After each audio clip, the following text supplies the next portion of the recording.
Chapter 737. The next day, Ning Shu carried a bulging cloth bag and went to look for the old man.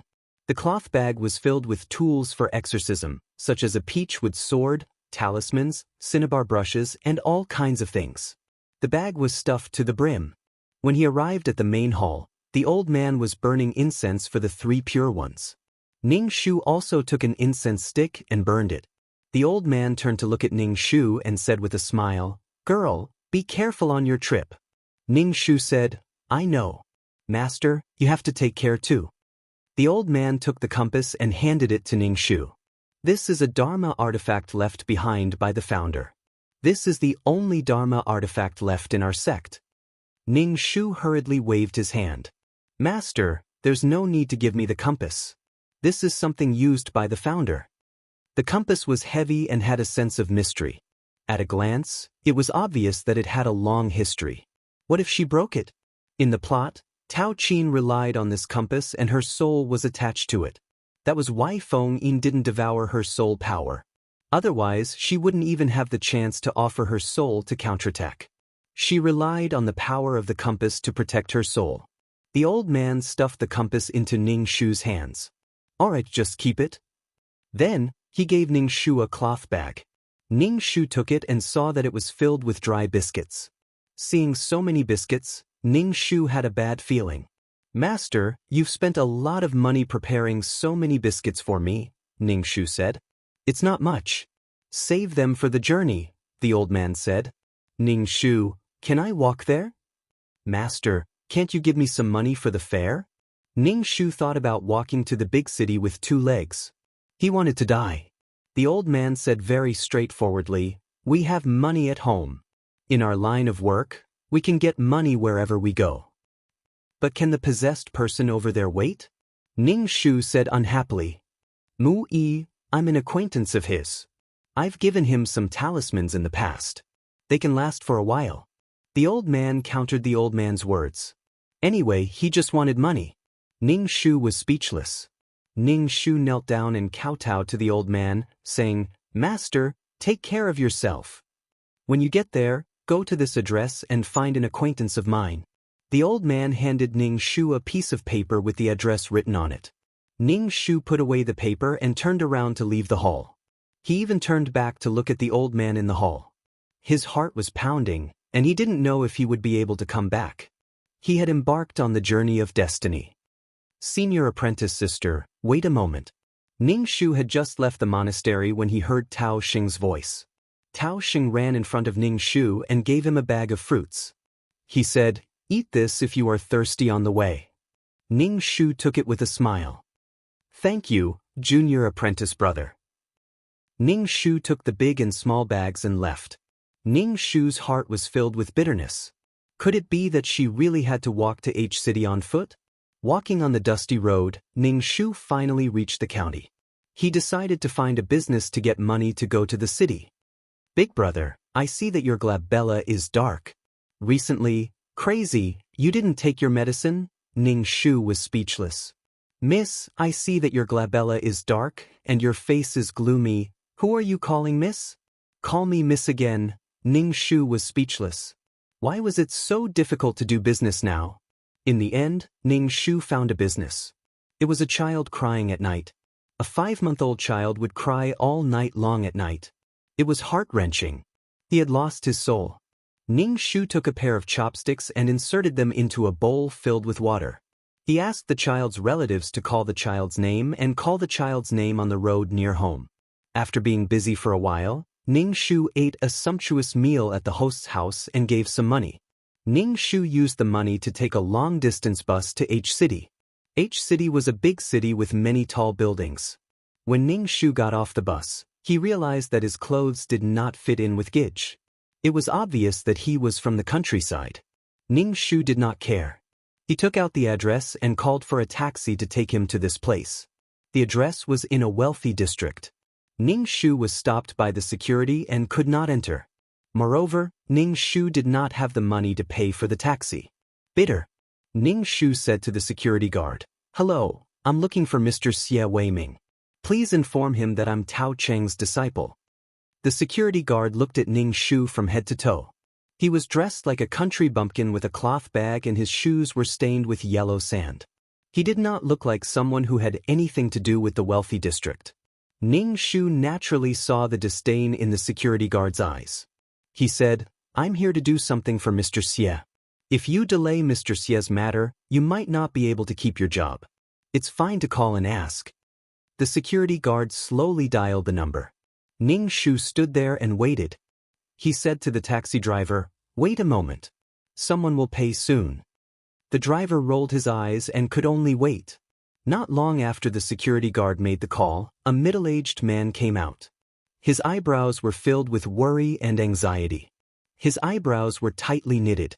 Before he got close, Ning Shu felt some yin qi on his body. It made him look gloomy and spiritless. "Your master didn't come?" Xie Weiming saw that only Ning Shu was there. He was a little disappointed.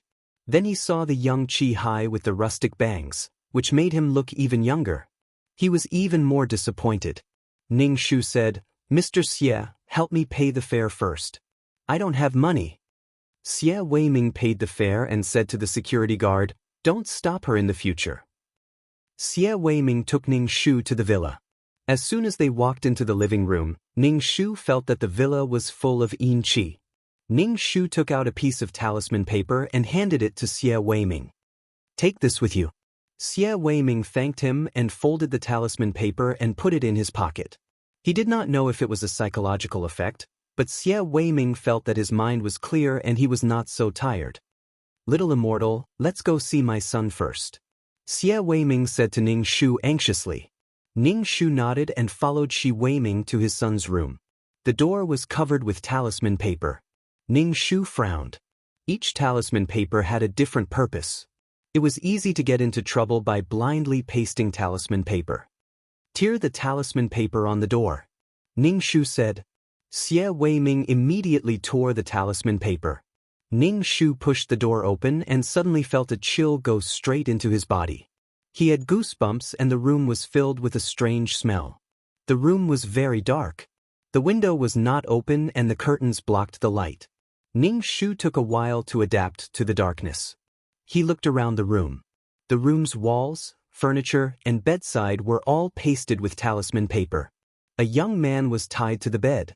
His face was pale, but his lips were very dark. There was a thick black qi between his eyebrows. His vitality was suppressed by the death qi. If he was late, he might really be finished. Chapter 738. Xie Weiming's son, Xie Yiyuan, had somehow gotten into trouble with a lot of monks and Taoist priests. However, in this day and age, the truly capable monks and Taoist priests were no longer as particular as they used to be. No matter what they did, they had to check their taboos before doing anything.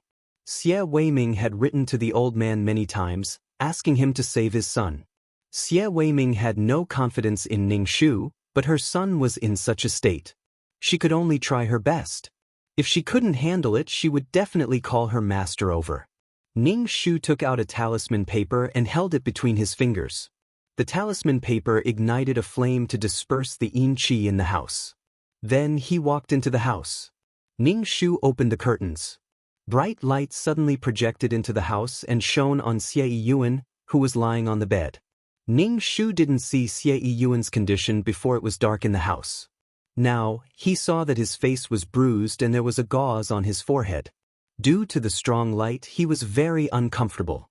He twisted his body and yelled at Ning Shu, who was standing by the bed. He wasn't talking, he was yelling. Ning Shu took the talisman paper and stuck it on his forehead. Xie Yiyuan's body trembled and his face was distorted. Black qi came out from between his eyebrows. He rolled his eyes and fainted. "What's wrong with his face?" Ning Shu asked Xie Weiming.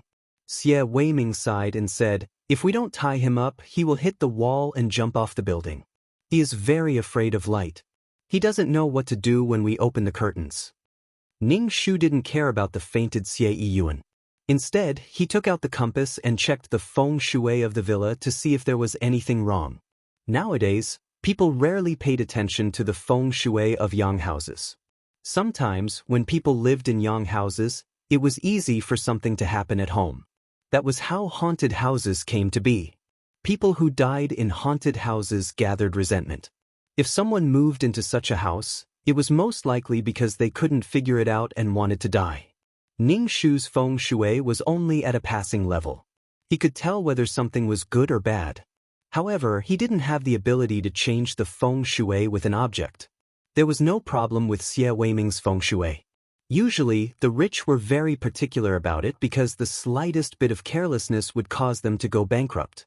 After checking the feng shui of the house, Ning Shu returned to Xie Yiyuan's room to take his pulse.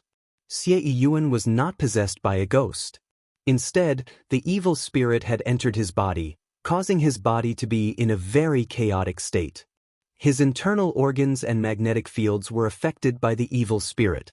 If Xie Yiyuan's body was corroded by the evil spirit, his life would be shortened.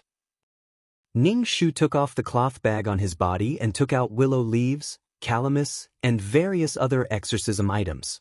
"Where's the kitchen? I'll cook something," Ning Shu asked. Xie Weiming brought Ning Shu to the kitchen. He was worried that Ning Shu wouldn't know how to use the things in the kitchen, so he asked the servant to help him.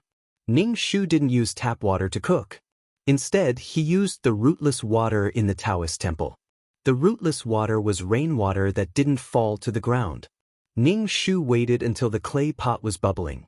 She lit up the talisman paper and put the burnt talisman paper's black ashes into the clay pot. Xie Weiming saw the black, poison-like substance in the clay pot. His face twitched and he asked, "What's wrong with my son?" "It's the evil spirit that entered his body. He's possessed by evil spirits." Ning Shu stared at the clay pot and said without turning his head. When the medicine was ready, Ning Shu poured a bowl of it for Xie Weiming and said, "You should drink some too. You've been with Xie Yiyuan every day, so you'll be contaminated by the evil spirit." Xie Weiming didn't say anything and drank the exorcism medicine directly. Ning Shu saw a little bit of black gas slowly emerging from his body.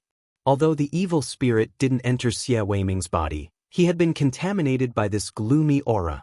Nothing went smoothly recently. Ning Shu took the bowl and went to Xie Yiyuan's room. He stuck a piece of talisman paper on his forehead. Xie Yiyuan suddenly felt so uncomfortable that his whole body moved and he woke up. He let out a chuckle and his eyes were unfocused. "Get a few people to hold him down," Ning Shu said to Xie Weiming. Xie Weiming immediately let the bodyguards at the door in. 4 bodyguards held Xie Yiyuan down. Ning Shu reached out to pinch Xie Yiyuan's nose, but Xie Yiyuan stretched his neck and wanted to bite Ning Shu's hand. Ning Shu took out the talisman paper and held Xie Yiyuan in place. Then he pinched Xie Yiyuan's nose and poured a bowl of black liquid into his mouth. Xie Yiyuan was in great pain after drinking the exorcism medicine. He roared loudly and twisted his body. Although he was tied up and held down by 4 bodyguards, he couldn't be held down any longer. Xie Yiyuan's eyes were red and black smoke was coming out of his body. Ning Shu took the talisman paper and stuck it on Xie Yiyuan's body. The 4 bodyguards each had one too. Ning Shu set up the yang gathering formation in the room again. This time, with the help of the compass, the room was not only brightly lit, but the temperature in the room was also slowly rising. The evil spirit in the room was soon illuminated and dissipated. Under the effect of the medicine and the yang gathering formation, Xie Yiyuan's body emitted a billowing evil spirit and resisted the yang gathering formation. Ning Shu wasn't in a hurry. Xie Yiyuan's body would feel better after the evil spirit left. Xie Yiyuan was extremely uncomfortable. He let out an inhuman roar and broke the ropes. Without the ropes, the 4 bodyguards couldn't hold Xie Yiyuan down at all. Xie Yiyuan roared and ran to the balcony. It was obvious that he wanted to jump off the building. Ning Shu's heart skipped a beat. He mobilized the qi in his body and rushed to Xie Yiyuan's back. He grabbed Xie Yiyuan's collar. Ning Shu suddenly felt as if he was pulling a few galloping horses. Xie Yiyuan's strength was frightening.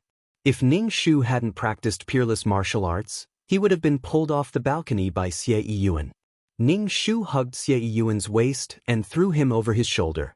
Then he controlled Xie Yiyuan's arms and pressed his knees on his back. He grabbed a handful of glutinous rice soaked in cinnabar from his bag and pressed it on Xie Yiyuan's back. Xie Yiyuan was in great pain. His face was already distorted. He shouted at Xie Weiming, "Dad, save me, save me." Xie Weiming took 2 steps forward. His eyes were red with heartache. He wiped away his tears and turned his head away. He couldn't bear to look anymore. Ning Shu used all kinds of methods. In addition to the yang gathering formation, the temperature in the room was getting higher and the yang energy was getting more abundant. Xie Yiyuan couldn't take it anymore and fainted. Ning Shu let go of Xie Yiyuan's arms and let out a long sigh. He wiped the cold sweat on his head. It was indeed too much for him to do it alone. Without the old man by her side to support her, she still felt a little uneasy. Ning Shu's body was a little weak. His hands were trembling slightly. He had used too much strength. The bodyguards moved Xie Yiyuan to the bed. His breathing was weak and his face was bruised. Ning Shu said, "Boil water with calamus and give him a bath." His body was smeared with corpse oil. Chapter 739. Ning Shu smelled something stinky and fragrant from Xie Yiyuan's body. It was a very strange smell. Ning Shu had smelled it when he entered the house. He didn't expect it to be corpse oil. The smell became stronger when it was pressed on Xie Yiyuan's body. Xie Weiming's face turned pale when he heard about corpse oil. He asked in a low voice, "Is someone trying to harm him on purpose?" Ning Shu said faintly, "Corpse oil is the oil refined from corpses. The dead have strong yin energy, so it's easier for something to happen to them." Xie Weiming frowned and looked at Xie Yiyuan, who was unconscious on the bed. His eyes were particularly sharp. Xie Weiming asked the maid to boil some calamus water for Xie Yiyuan to bathe. Ning Shu sat on the sofa with his legs crossed. When he saw Xie Weiming coming over, he said, "I don't have a place to stay. Arrange a room for me next to your son's room. I'll be the first to notice if anything happens." Xie Weiming naturally had no objections. Ning Shu said again, "My master said that you have to pay more this time." Xie Weiming didn't know whether to laugh or cry. He nodded and said, "Money is not a problem. I just hope that my son can be healthy. There's also the company. Strange things have been happening to the company recently. The employees keep getting into trouble. If this goes on, the company will go bankrupt. Help me to check on the company." Ning Shu said, "Okay." After resting for a while, Ning Shu boiled some medicine for Xie Yiyuan again and brought it to him. Xie Yiyuan's room was very hot and the light was very dazzling. The sheets under Xie Yiyuan's body were soaked with sweat. Ning Shu asked the maid to feed Xie Yiyuan water. If he continued to sweat like this, he would definitely die of dehydration. However, the maids knew that Xie Yiyuan was possessed. They didn't dare to go near him for fear of provoking a malicious spirit. Xie Weiming threw a tantrum and then took care of his son. Ning Shu could understand. If one got involved with such a thing, they would not stop until one was dead. They might even lose half of their life. For the next few days, Ning Shu took care of Xie Yiyuan.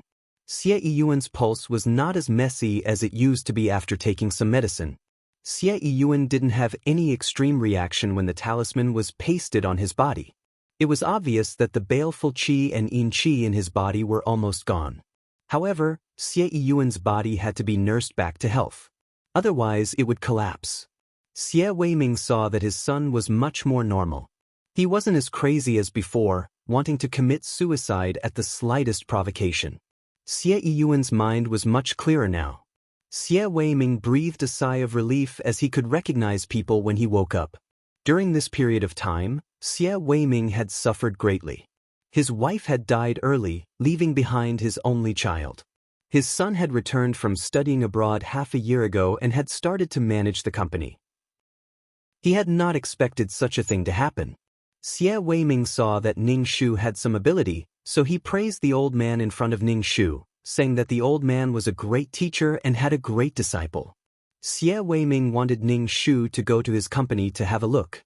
Ning Shu said, "Little immortal, come with me to the company today. Just call me Tao Qin." "Let's go to the company to have a look," Ning Shu said. Xie Weiming looked at Ning Shu from head to toe and asked, "Do you only have this kind of clothes?" Ning Shu's clothes were very rustic. Ning Shu nodded and said, "I only have this kind of clothes." "What kind of clothes do you like?" I'll ask my secretary to buy you too. Do you like dresses? Xie Weiming saw that Ning Shu did not look like a girl at all. Which girl nowadays was like her? Ning Shu waved her hand and said, "Just give me jeans and a t-shirt. It's not convenient to do things with a dress."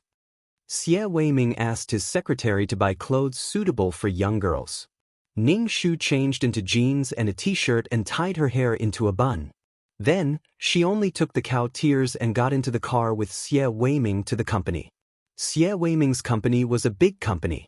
When they arrived at the company, Ning Shu smeared the cow tears on her eyelids and walked into the company. The employees of the company did not have much energy. When she walked in, she saw that there were a few people sleeping on the table.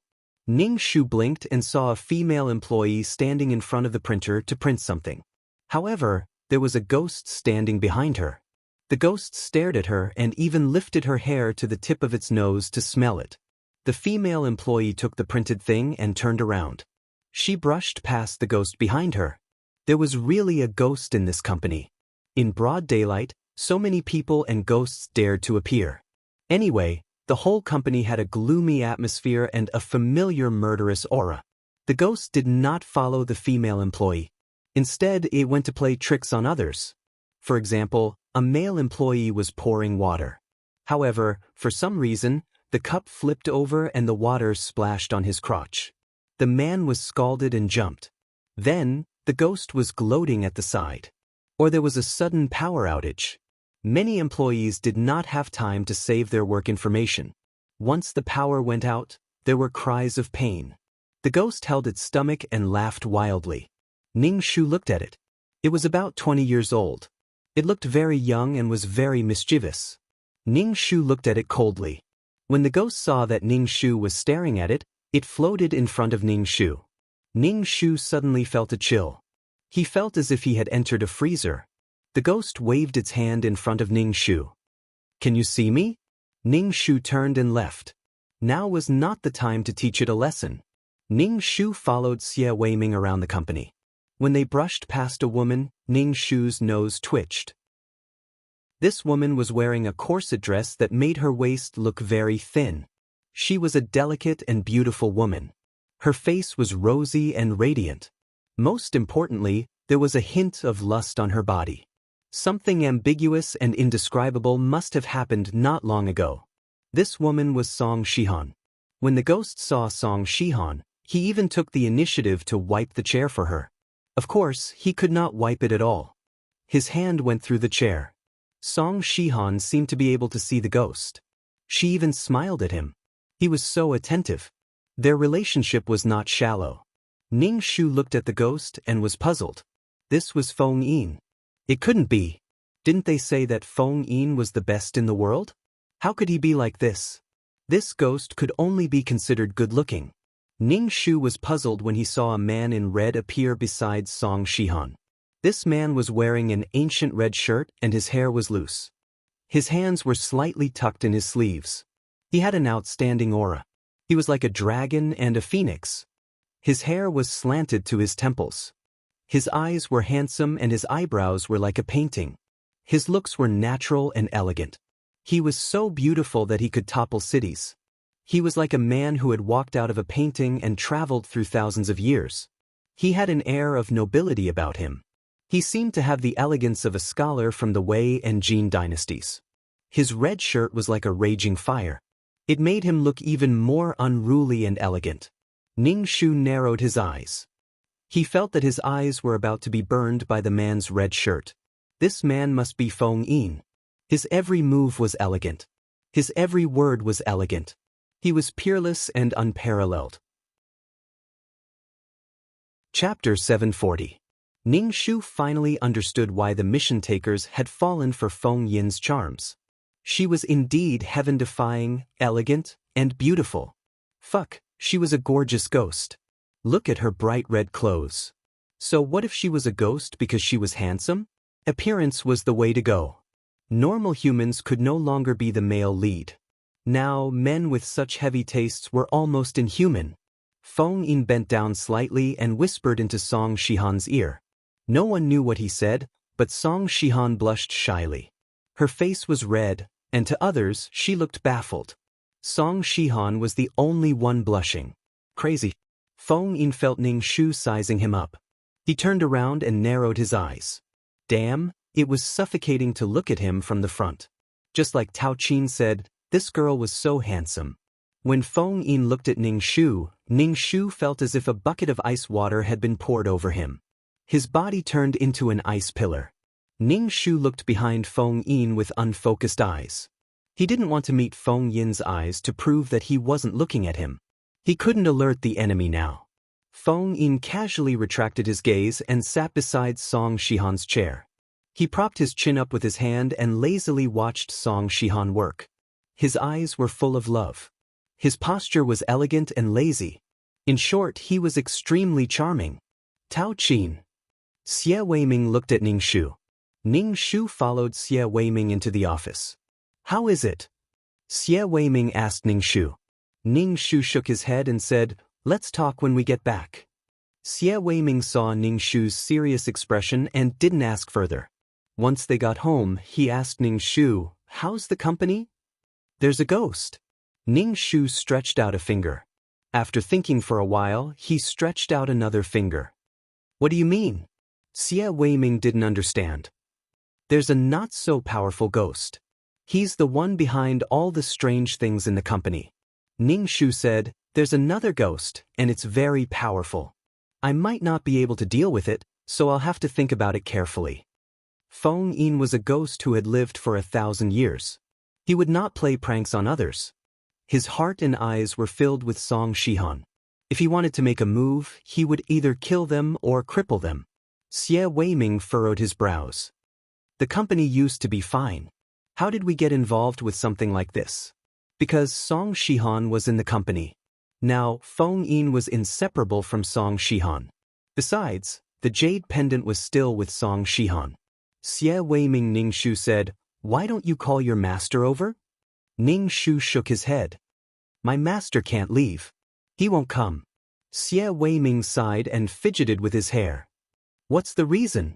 Everything has a cause and effect. Ning Shu said, the problem probably lies with the person. Maybe the staff attracted the ghost. Ning Shu went upstairs to check on Xie Yuan. Xie Yuan had woken up and was lying on the bed blinking his eyes. When he saw Ning Shu, he froze for a moment and said, come and help me. I need to go to the bathroom. How can you let the immortal help you go to the bathroom? Xie Weiming walked in and helped Xie Yuan to the bathroom. Ning Shu looked at Xie Yuan, who was lying on the bed again, and asked, how do you feel? My whole body hurts. Xie Yuan felt like he had been beaten up. Even his bones hurt. The power that Xie Yuan had burst out earlier was overdrawing his life force. It was normal for his body to hurt. Xie Yuan's face was bruised and looked very funny. Ning Shu asked, did you do anything out of line before? What do you mean by out of line? Xie Yuan asked. Ning Shu thought for a moment and said, for example, if you're chasing a girl, do you have a girl you like recently? Ning Shu felt that Xie Yuan's matter should be caused by Feng Yin.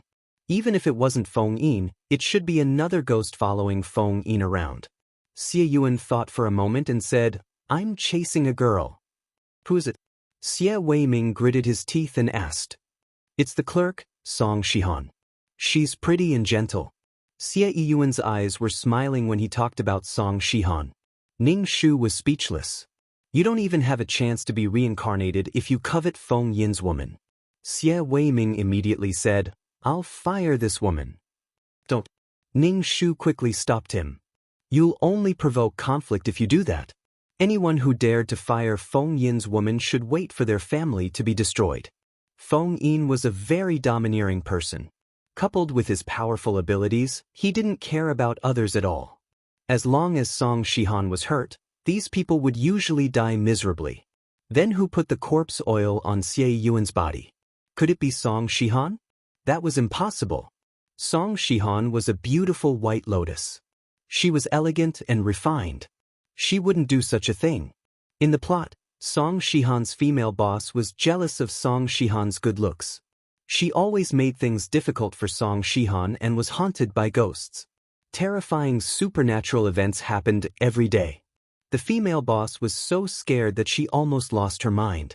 Tao Qin took this job. When she went to the company where the female boss worked, she found Song Shihan and Feng Yin. The woman and the ghost were having an affair in the washroom. There were also people coming and going to the washroom. In the narrow cubicle of the washroom, Song Shihan had to cover her mouth to prevent herself from making a sound. Anyway, it was exciting. Song Shihan could see Feng Yin hugging each other, but others couldn't. They only saw Song Shihan in a state of ecstasy. Who would have thought that she was having sex with a ghost? Tao Qin persuaded Song Shihan to think of a way to leave the ghost. Song Shihan was human, and Feng Yin had already fallen into the path of ghosts. Even if the two of them had a 1,000-year bond, they should go their separate ways now. They shouldn't be entangled like this. Tao Qin did it out of kindness. She had sex with the ghost. Yin Qi had entered her body, and the magnetic field between a human and a ghost was different. If Song Shihan didn't control herself, her lifespan would be shortened. She might not even be able to reincarnate as a human. Her soul might dissipate. After Tao Qin said that, Feng Yin naturally remembered it. He hated this talkative Taoist priest. Not only did he kill Tao Qin, but he also killed his way to the Taoist temple and killed the detestable Taoist priest from Mao Mountain. Ning Shu was thinking about how to kill Feng Yin. Anyway, she had to kill Feng Yin. This was her mission. Feng Yin was so powerful that no one could stop him. He only had eyes for Song Shihan. As long as they hurt Song Shihan, he would kill them regardless of whether they were human or ghost. Feng Yin had a lot of karma on him. Regardless of whether the person he killed was good or bad, Song Shihan would determine who was right or wrong. Did he really think that he was so powerful that he had nothing to worry about? This is the immortal master who saved you. Quickly thank him, Xie Weiming said to Xie Yuan. Xie Yuan was a little suspicious, but he remembered that he had been in a daze for a long time and didn't know anything. When he woke up, it was already more than a month later. Thank you. Although Xie Yuan was suspicious, he still thanked him. Chapter 741. Xie Yuan had gone abroad and was educated in materialism. He couldn't help but ask Ning Shu, "Did I really encounter a ghost? Do ghosts really exist?" Ning Shu said, "It's better to be in awe of things that you don't understand. Would you be like this if you weren't possessed?" Ning Shu took out a mirror from his bag and placed it in front of Xie Yuan. "This is the mark left behind when you tried to commit suicide." Xie Yuan saw his face in the mirror. It was blue and purple and looked like a pig's head. He immediately rolled his eyes. "Why am I so ugly?" Ning Shu was speechless. Shouldn't he be glad that he was still alive? After leaving Xie Yuan's room, Xie Weiming said to Ning Shu, "I want to arrange for you to work in the company. We can't let them cause trouble in the company." Ning Shu thought for a moment and said, "Let's wait for a while. I'll think of a way." Without absolute confidence, it was not worth angering Feng Yin. The innocent employees in the company might be the unlucky ones. If something happened to these employees, Xie Weiming would probably have to pay for it. Besides, Song Shihan was Feng Yin's sore spot. Song Shihan could not be touched. Damn it. Feng Yin was too powerful. He wanted to have enough power to dote on Song Shihan and scrupulously. This was not a scary ghost story. It was a sweet love story that was forcefully stuffed with dog food. Unfortunately, some onlookers were involved in this unprecedented adventure and became cannon fodder. Ning Shu returned to his room and sat cross-legged on the bed to cultivate. Only a small amount of spiritual energy entered his pores. The spiritual energy here was not as abundant as in the Taoist temple. Ning Shu felt helpless. He did not make much progress after cultivating for a night. Ning Shu opened the cloth bag and took out all kinds of props. There was a peach-wood sword, a compass, a pitch-black soul pearl appeared in Ning Shu's hand. Ning Shu looked at the soul pearl and then at the compass. He could either set up an immortal array in the company or use the soul pearl and the compass to hold the array. If the effect was stronger, it could even weaken Feng Yin's ability. However, if one were to hit a snake at its weakest point, one would be bitten instead. Ning Shu was not arrogant enough to think that he could deal with an old ghost that had cultivated for 1,000 years. He could only use his wits. Ning Shu infuses a little bit of spiritual qi into the compass, which strengthens it a little. Knock knock knock. Ning Shu was thinking about how to deal with Feng Yin when he heard a knock on the door. He opened the door and saw Xie Weiming. Xie Weiming asked Ning Shu, "Are you going to the company?" "Sigh, 2 more employees asked for leave today. They said they went to the hospital. If this goes on, the company won't be able to continue operating." The employees are also trembling with fear. They are all saying that there is a ghost in the company. In the past month, several people in the company have resigned. Xie Weiming looked worried. "Okay, let's go to the company and have a look." Ning Shu didn't carry his own cloth bag, which was full of ghost hunting tools, and would definitely be discovered. Ning Shu carried the soul pearl, cow's tears, and willow leaf juice with him. These were all ghost hunting tools. "I want to arrange for you to work with the girl that Yuan used to like. What's her name again? You can work with her." Xie Weiming said. "Damn, working with the female lead. It would be good to be close to the female lead." When they arrived at the company, Xie Weiming arranged for Ning Shu to sit at the desk next to Song Shihan's. There was only a board between them. Even without the cow's tears, Ning Shu could feel that Feng Yin was looking at him coldly. It was as if he was sizing him up and rejecting him. Obviously, he was unhappy that Ning Shu was sitting next to his woman. Ning Shu saw that Song Shihan's face was flushed with happiness, but there was a dark aura between her eyebrows. Her body would definitely be damaged if she had to spend time with an evil ghost, especially one that had lived for more than 1,000 years like Feng Yin. A woman's body was of the Yin attribute. It was easy for her to attract unclean things. When Song Shihan saw Ning Shu, he smiled politely at her. Ning Shu immediately felt a cold stare directed at him.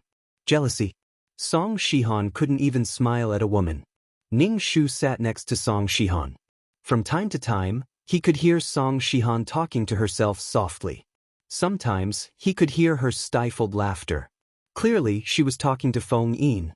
Just as Ning Shu was about to take a sip of water, the cup moved to the edge of the table and fell to the ground.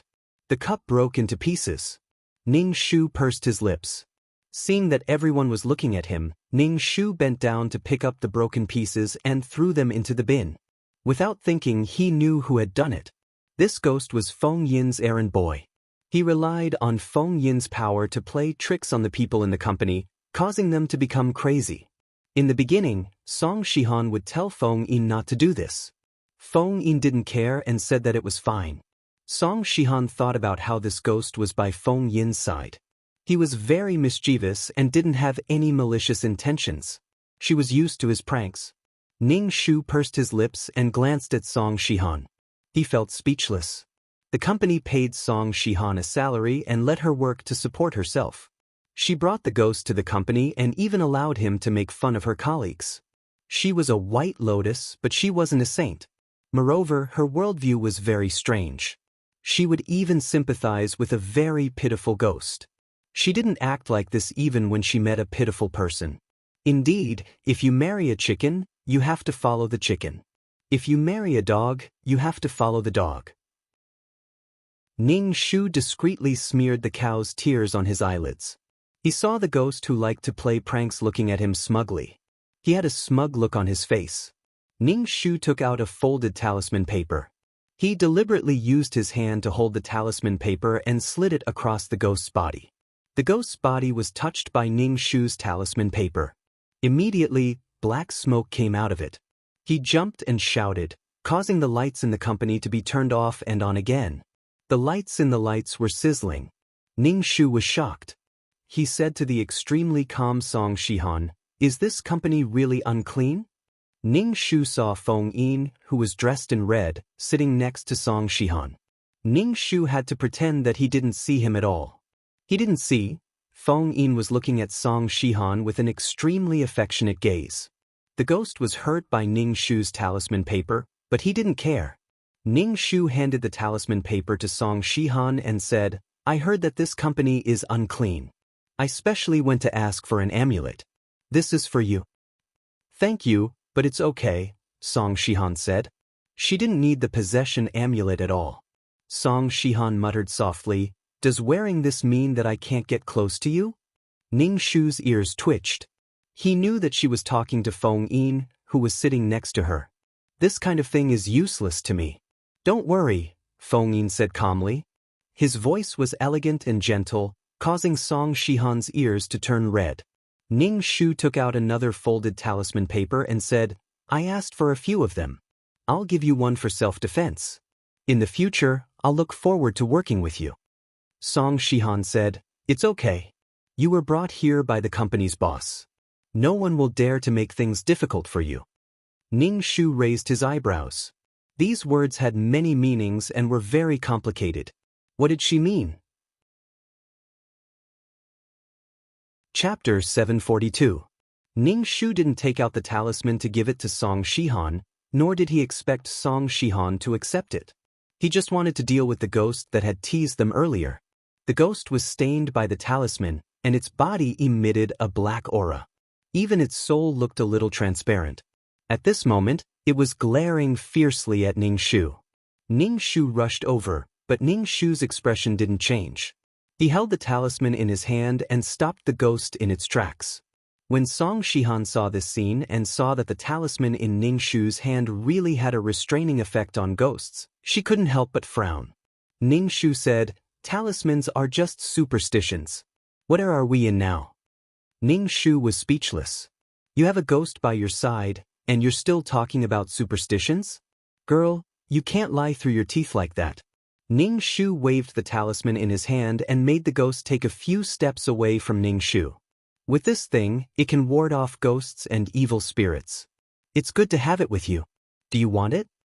Ning Shu said to Song Shihan under Feng Yin's cold gaze. Song Shihan smiled and shook her head. No need. No ghosts could get close to her now. She had a powerful ghost by her side, and it scared away all the other ghosts. Ning Shu gave some talismans to the other colleagues in the office and asked them to take care of his work. Everyone in the office accepted Ning Shu's talismans. So many strange things had happened in the company recently, and everyone was speculating in their hearts. Basically, everyone in the office had been teased and encountered strange things. Some people couldn't take it anymore and resigned. If it weren't for their livelihood, who would be willing to be in such a state of fear? After accepting Ning Shu's talismans, they thanked Ning Shu and told him to look for them if he had any difficulties at work. Ning Shu nodded. TSK, Ning Shu really wanted to tell Song Shihan to tie up her dog properly. It wasn't right to bite people like that. Song Shihan pursed her lips when she saw Ning Shu use the talisman to control the people in the office. She saw the ghost and felt uncomfortable, so she hid in the corner. She couldn't help but whisper to Feng Yin, who was beside her, Will these talismans affect you? I think Auntie C is in a lot of pain. The flirtatious Feng Yin glanced at the ghost called Coachman, then turned to Song Shihan and smiled wickedly. Are you concerned about me? I didn't. Song Shihan curled her lips. I feel uncomfortable all over. Feng Yin leaned against Song Shihan. Ning Shu was speechless. It stung his eyes. Fortunately, the cow tears on his eyelids had dried up, so Ning Shu couldn't see the interaction between the two. However, he always heard Song Shihan talking to herself like a lunatic. Ning Shu was working when he saw Song Shihan heading to the bathroom. Ning Shu thought about it and followed her. When he entered the bathroom, he saw Song Shihan leaning against the sink with her eyes closed and her hands raised. She looked like she was kissing someone. However, Ning Shu couldn't see Feng Yin. He could only see Song Shihan's slightly red face. She looked shy and intoxicated. Ning Shu coughed. Song Shihan immediately opened her eyes and put her hands down. She looked a little upset. Why didn't you make any sound when you walked? Ning Shu felt a murderous gaze staring at him. It was probably Feng Yin who was upset that he had ruined his plans. Ning Shu's expression didn't change. He looked around and took out a talisman from his pocket and handed it to Song Shihan. He whispered, I really think there's a ghost here.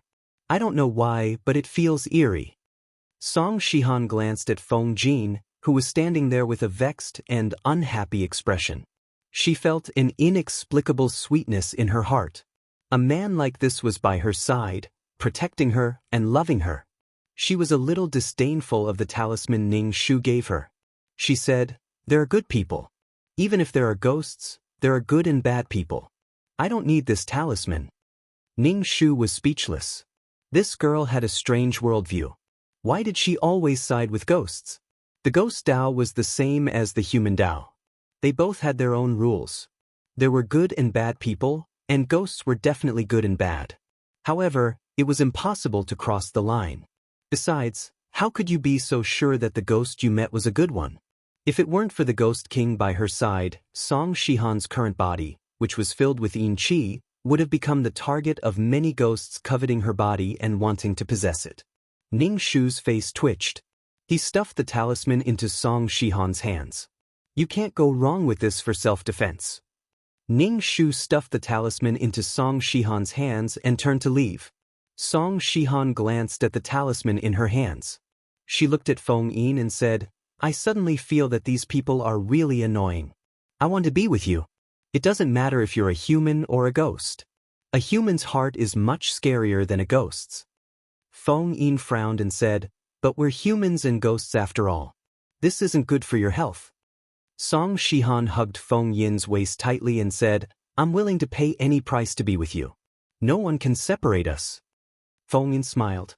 He lowered his head and rubbed Song Shihan's head. "I'll protect you well. I won't hurt you." Feng Yin nonchalantly picked up the talisman in Song Shihan's hands and said to her, "These low-level Taoist items are useless to me." Before Feng Yin could finish speaking, black smoke suddenly emerged from his jade-white hands. The yin qi and evil qi in his soul body surged out.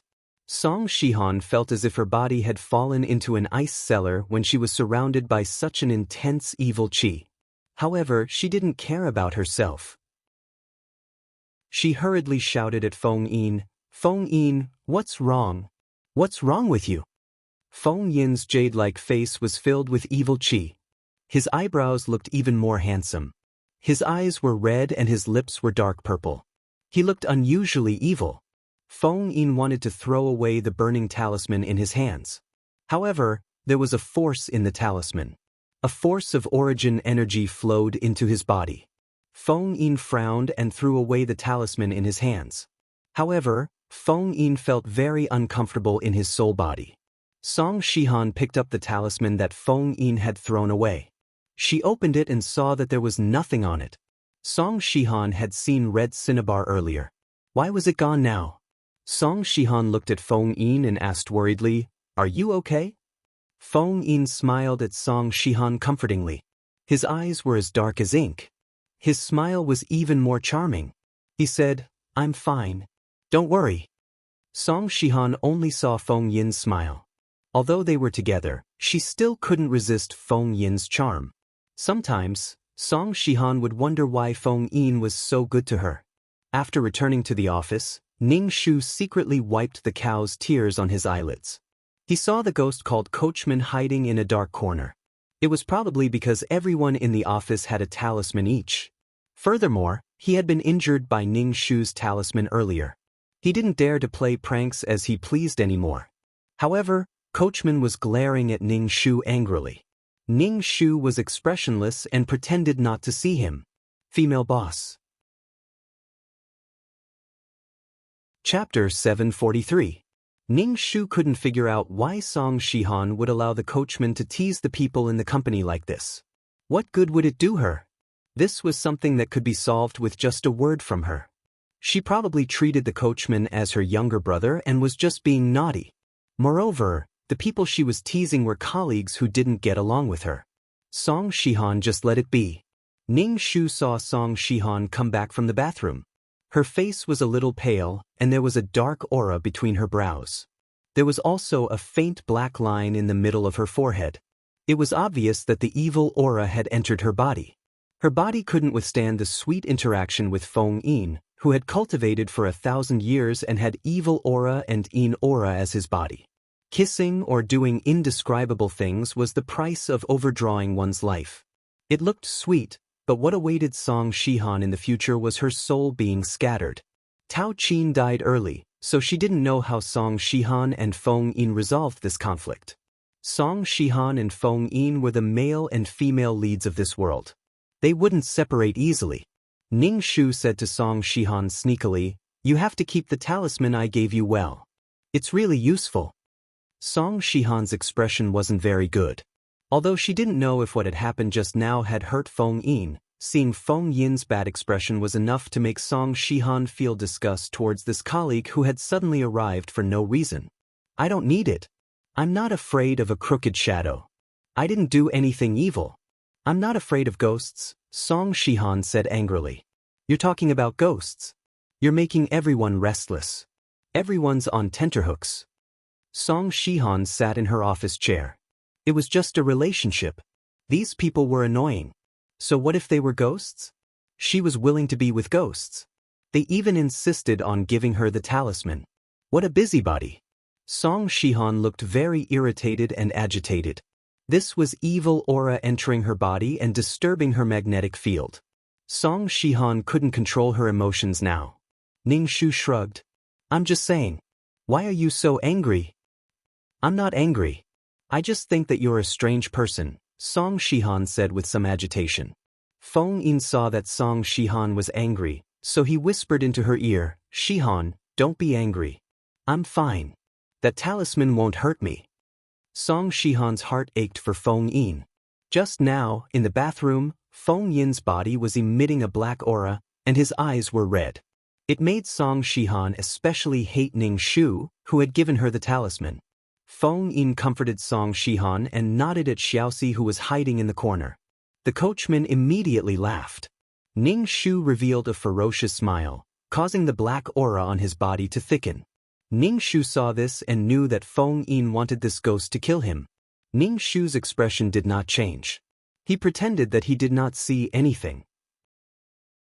When it was time to get off work, the sky was already dark, and the people in the office left one after another.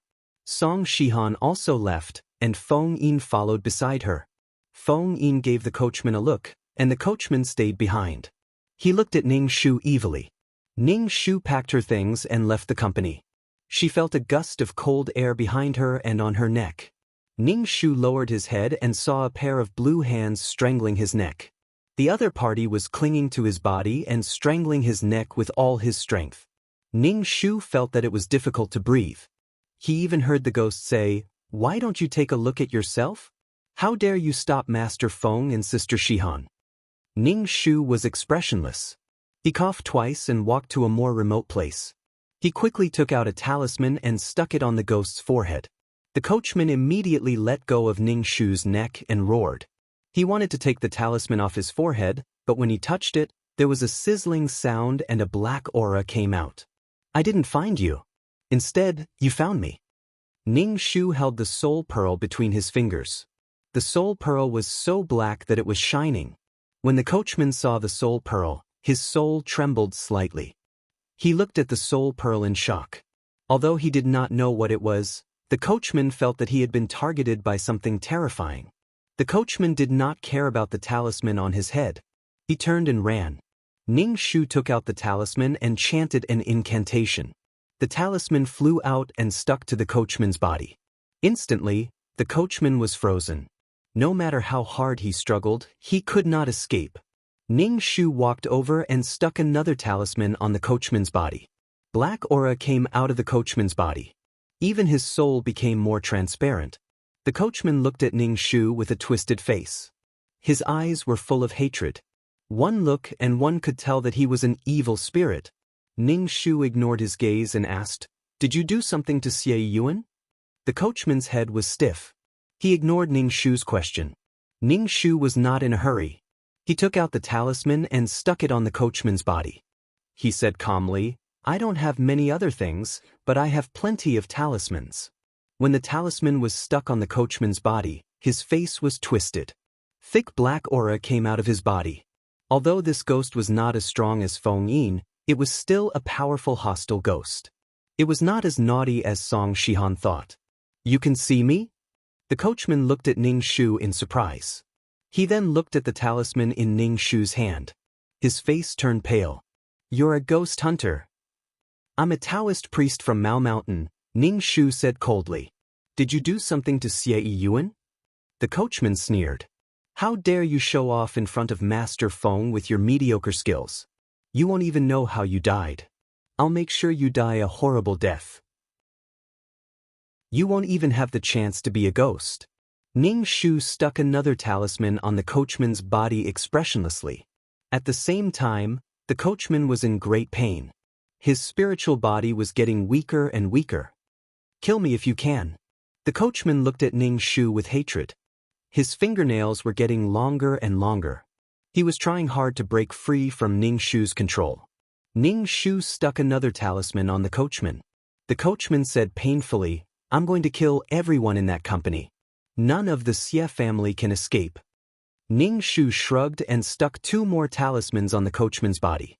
Before the coachman could say anything, Ning Shu stuck 3 more talismans on the coachman. I'll have to stick talismans all over your body, Ning Shu said as he stuck a few more talismans on the coachman's body. The coachman's face was a little distorted. His soul was getting more and more transparent, and the black aura coming out of his body was getting thinner. Let me ask you, did you do something to Xie Yuan? Ning Shu asked with the talismans in his hand.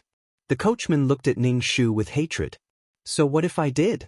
He actually went after Master Feng's woman and had designs on Song Shihan. If he didn't die, who would? He should be dead by now. Ning Shu asked again, where did the corpse oil come from? The coachman didn't say anything. Ning Shu stuck another talisman on the coachman's body. The coachman's soul became even thinner, as if it would dissipate with the wind. Chapter 744. When the coachman saw Ning Shu sticking stickers on him expressionlessly, he couldn't help but feel a trace of fear in his heart, especially when he saw a round black bead in her hand. The bead was trembling slightly, which made the coachman feel as if he was facing a formidable enemy. If this went on, his soul would definitely scatter. Even ghosts were afraid of evil people. Ning Shu looked a little impatient. Let me ask you one last time. What's going on with Xie Yuan? The coachman looked wronged and his face was distorted. He said reluctantly, of course, Song Shihan made this corpse oil. That man should look at himself in the mirror. Master Feng gave Song Shihan a bottle of corpse oil and said that as long as she applied it on him, that man would stop pestering her. Song Shihan has been annoyed by that man for a long time, so she naturally listened to Master Feng. He thinks that he can do whatever he wants because his family is rich. He can't even compare to Master Feng's toenails. Master Feng is too kind. I should have just killed him, the coachman said viciously. Ning Shu thought to himself, Ning Shu's heart was full of sarcasm. If it weren't for Feng Yin, Song Shihan would probably be with Xie Yuan now. Was Xie Yuan bad? Not bad. His family was rich, and he was also a person who had returned from studying abroad. Well, his face was full of bruises now. Ning Shu still didn't know what he looked like. Feng Yin probably gave Song Shihan the corpse oil to test her. Your unwavering love. I'm done. Let me go. The coachman lifted his chin slightly and said to Ning Shu. Ning Shu was expressionless. If you didn't hurt anyone, I would naturally let you go. But now, Ning Shu let go of the soul bead in his hand. The soul bead suddenly flew towards the coachman and crashed into his soul. The coachman's face was distorted. You'll die a horrible death. Master Feng will? Before he could finish, his soul was absorbed by the soul bead. Ning Shu held the floating soul bead. The soul pearl was extremely black, the kind of pure black. Ning Shu held it in his hand and could feel the surging soul power inside. However, this thing would only enter and not exit. It would only absorb soul energy endlessly. Ning Shu suspected that if this thing grew stronger, it would absorb her soul. Ning Shu hailed a taxi and returned to the villa. Not long after Ning Shu left, a red-robed Feng Yin appeared. He lowered his head and looked at the talisman on the ground. With a wave of his hand, the talisman was sucked into his palm. The talisman paper immediately turned black and turned into ashes. Feng Yin narrowed his eyes slightly and instantly disappeared. When Ning Shu returned to the villa, he saw Xie Yuan sitting on the sofa watching TV with a bruised face. When she saw Ning Shu, she greeted him weakly. Ning Shu ignored him and sat on the sofa. He picked up the fruit from the fruit plate and ate it. Xie Yiyuan stared blankly at Ning Shu. You really have a big appetite. Xie Weiming came out of the study and asked the servants to serve the food. He then asked Ning Shu to have dinner. The Xie family's food was quite delicious. Ning Shu had been eating his own dark cuisine ever since he entered this world. Ning Shu ate in big mouthfuls. Xie Yiyuan bared her teeth and looked at Ning Shu. How long has it been since you last ate? Ning Shu said, a long time. I didn't have enough to eat in the Taoist temple. So this time, your family will have to pay more to feed more than 10 people in the temple. Xie Weiming said, if this matter is resolved, I won't treat you unfairly. Ning Shu nodded and put more food into his bowl. After dinner, Ning Shu checked Xie Yiyuan's pulse again. After checking his pulse, he asked him to drink the exorcism soup. Xie Weiming asked Ning Shu, how's his body now? Ning Shu said, take good care of yourself in the future. He hurt his body this time.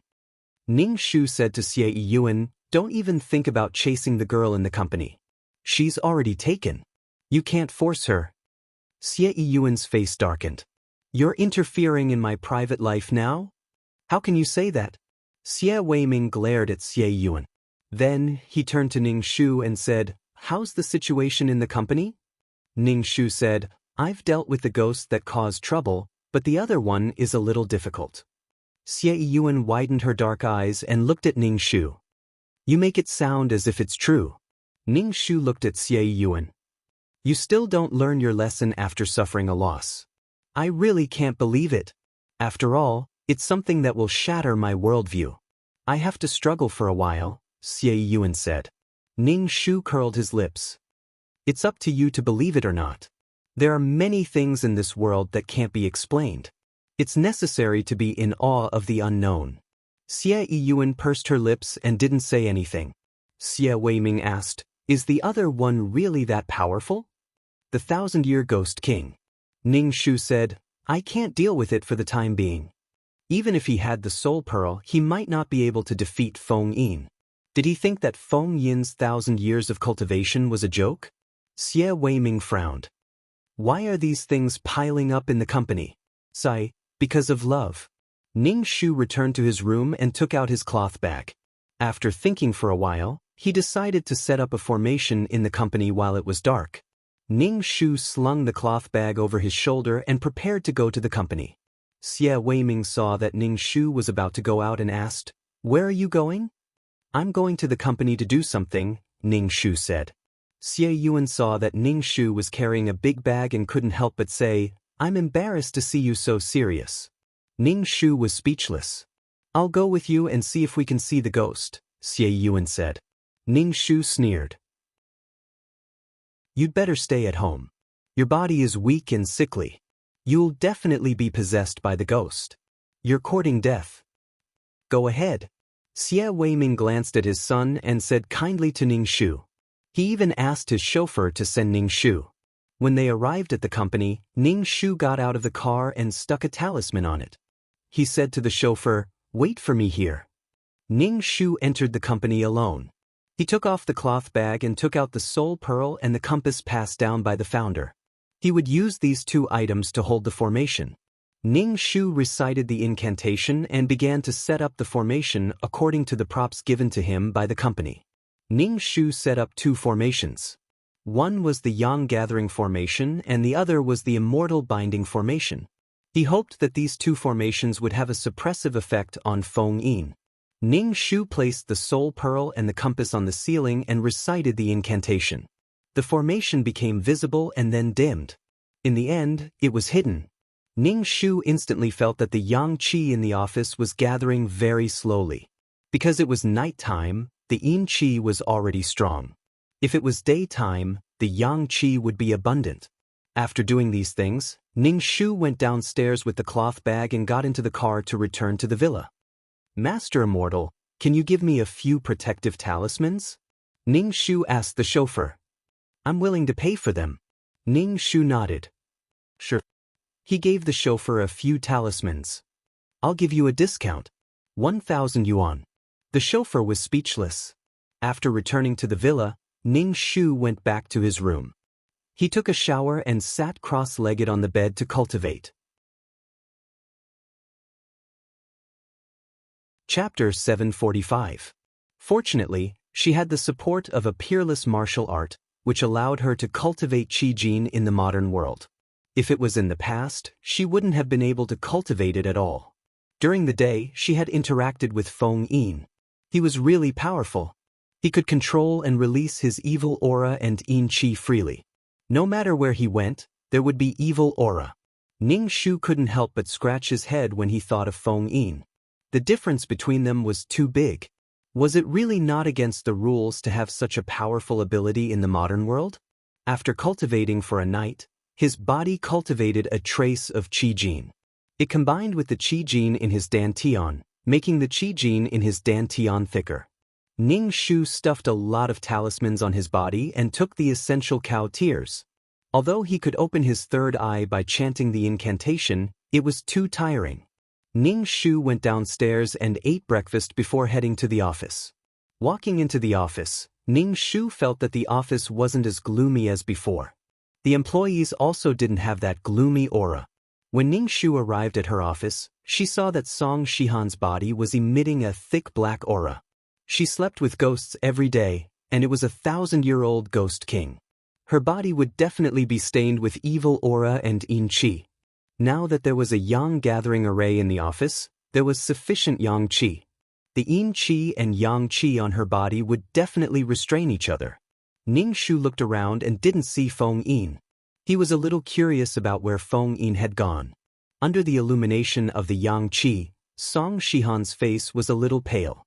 Her brows were slightly furrowed, and she looked a little uncomfortable. Ning Shu asked Song Shihan, "Are you okay? Look, aren't you fine?" Song Shihan waved her hand and didn't say anything. She endured the discomfort and started working. However, she wasn't in a good mood. Moreover, Feng Yin wasn't by her side, which made her feel down. Ning Shu was puzzled. Where did Feng Yin go? One had to know that the two of them were inseparable. Relying on the fact that no one could see them, Feng Yin was always by Song Shihan's side. Song Shihan wasn't used to his sudden absence today. Ning Shu also had a bad feeling. Did Feng Yin go to do something? Ning Shu was very afraid that Feng Yin would go to the Taoist temple. The old man couldn't take it head-on. Ning Shu thought for a while, then picked up the phone and called the village chief's house, asking him to call Tao Cheng. The old man was quite famous in the village around the Taoist temple.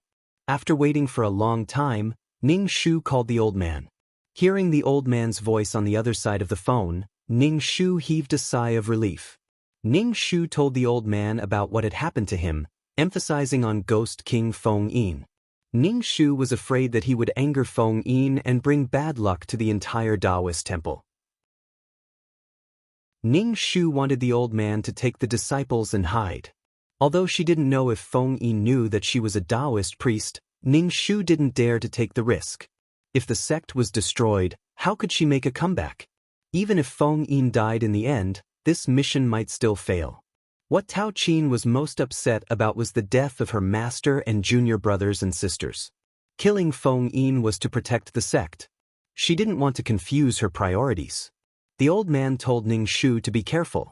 He would think of a way to persuade Ning Shu not to fight the Ghost King head-on. Ning Shu also told him about the Ghost King and a woman. When the old man heard Ning Shu's description, he said anxiously, "If you can save her, hurry up and save her. If she continues to stay with the Ghost King, she will definitely become a walking corpse. Her soul will be destroyed." Ning Shu rolled his eyes and said, "They are truly in love. The two of them can't bear to part. Even if they die, they won't regret it. To have such love in life, I can die without regrets." The old man was speechless. "What the hell are you talking about? Humans and ghosts are different. Forcing a relationship will be condemned by the heavens. Also, the unlucky person isn't a ghost," the old man said. "I know. I'll try to persuade her, but there's not much hope. That ghost looks peerless and unparalleled," Ning Shu said. "If the ghost looks like you, I don't need to persuade her. She will immediately find someone to destroy the ghost." After a while, the old man said, "That's just a smokescreen." It wasn't a smokescreen.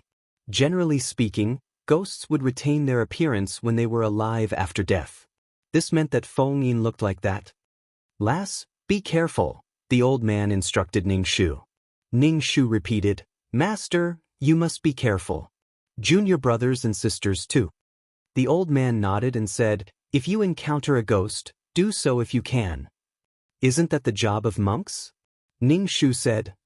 "Heh, according to what you're saying, it's ridiculous to kill every ghost we catch. Although we rely on this to make a living, we still have to accumulate some merit. If we can kill less, it's best," the old man said angrily. Ning Shu thought of the coachman he had killed and said, "What if a ghost is rotten to the core and refuses to repent? What if we can't release it?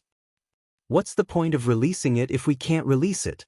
Destroying it is also a merit," the old man said. Finally, he reminded Ning Shu to be careful before hanging up. After hanging up, Ning Shu sighed in melancholy. When he returned to the office, he saw Song Shihan sweating profusely. Her face was very pale. Black smoke was coming out of her body, but it dissipated when the yang energy shone on her. The yang energy gathered by the spirit gathering array was not harmful to others. It felt very comfortable. The employees today were in a completely different state from yesterday.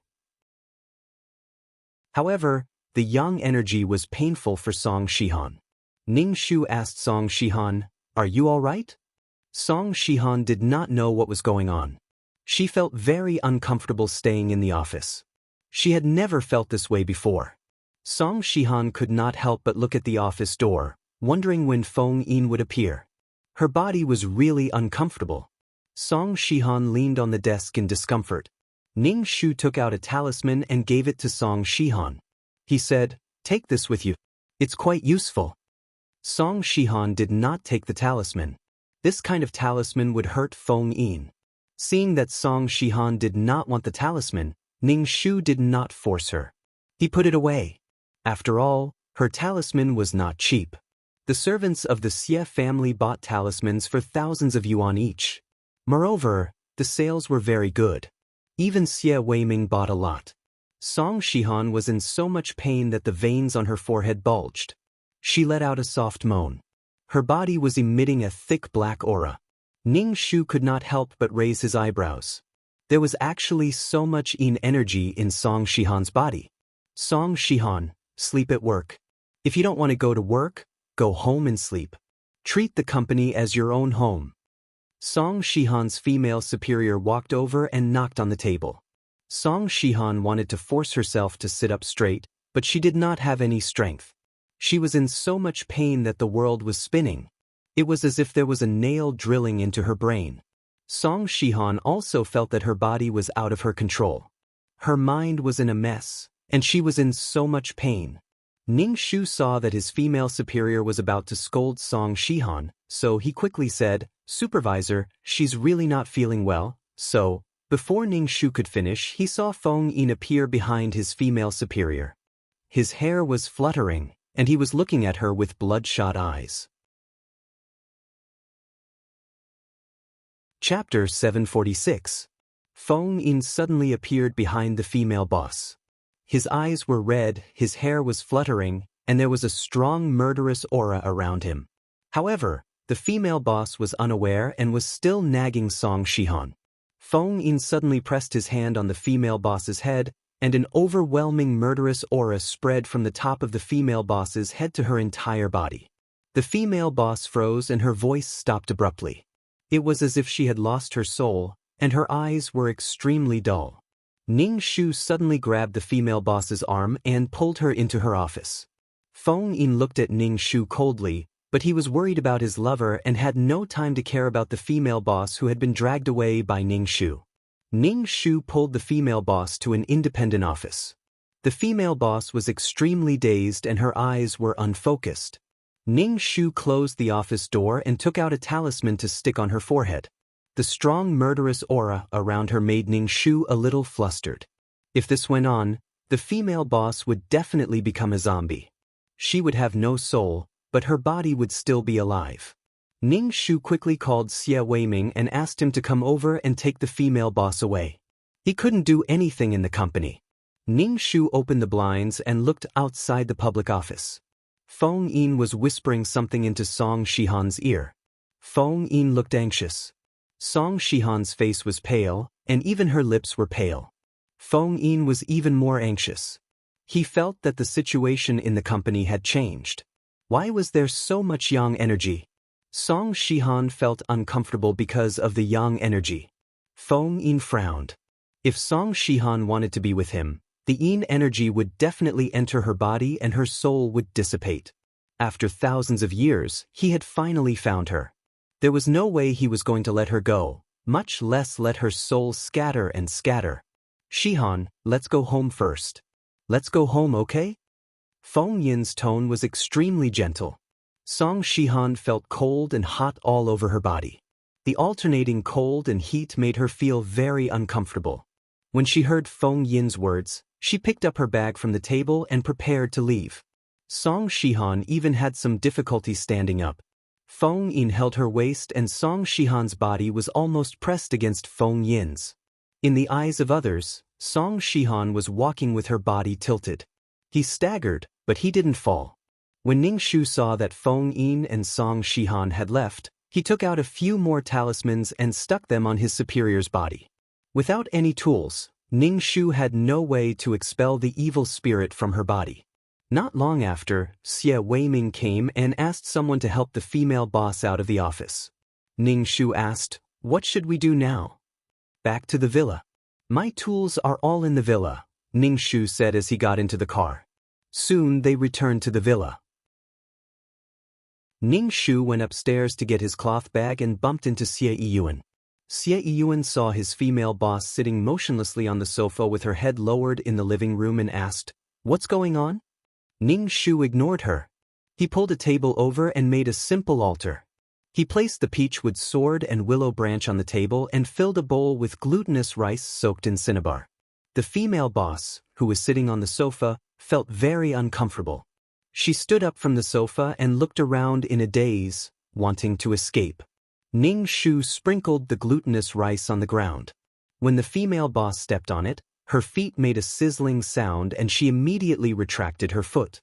Xie Yiyuan watched Ning Shu dance with the peachwood sword and couldn't help but laugh out loud. "Are you dancing?" "Shut up." Xie Weiming slapped Xie Yiyuan on the head. Ning Shu had set up a yang gathering array in this room. The female superior's body was emitting a thick baleful aura. The entire living room looked like it was in hell.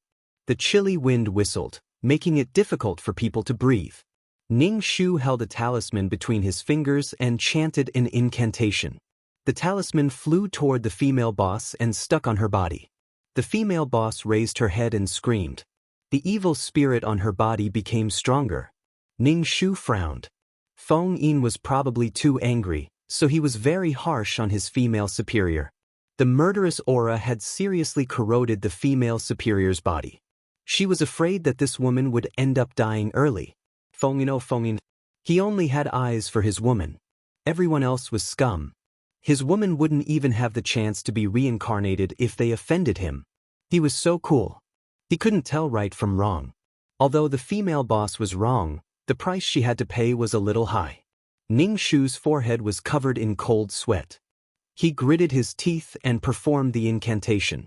In the end, the female boss screamed and collapsed on the floor. Xie Yiyuan watched from the side. Her pupils trembled and she couldn't speak for a long time. Ning Shu wiped his sweat. His body was a little weak. Damn it. She would really die from exhaustion if he did it a few more times. Ning Shu said to Xie Weiming, "Give Xie Yiyuan some of the medicine you gave her. Also, compensate her if you can.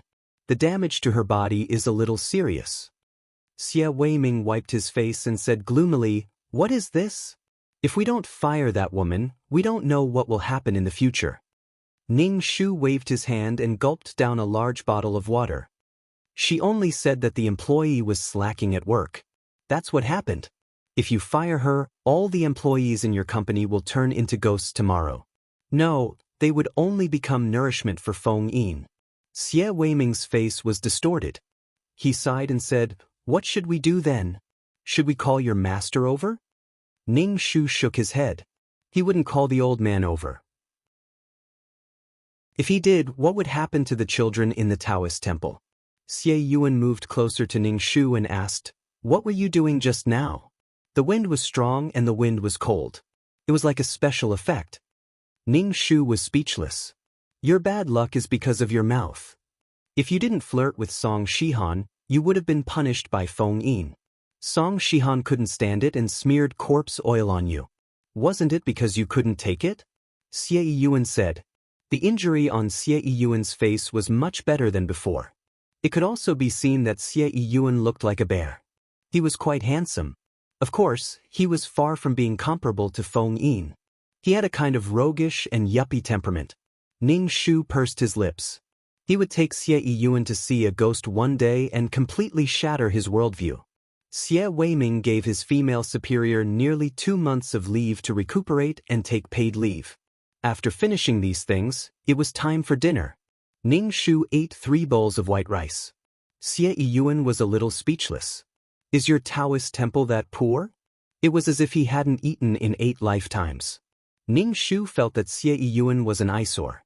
He said faintly, "There are more than 10 children in the Taoist temple. They are all orphans.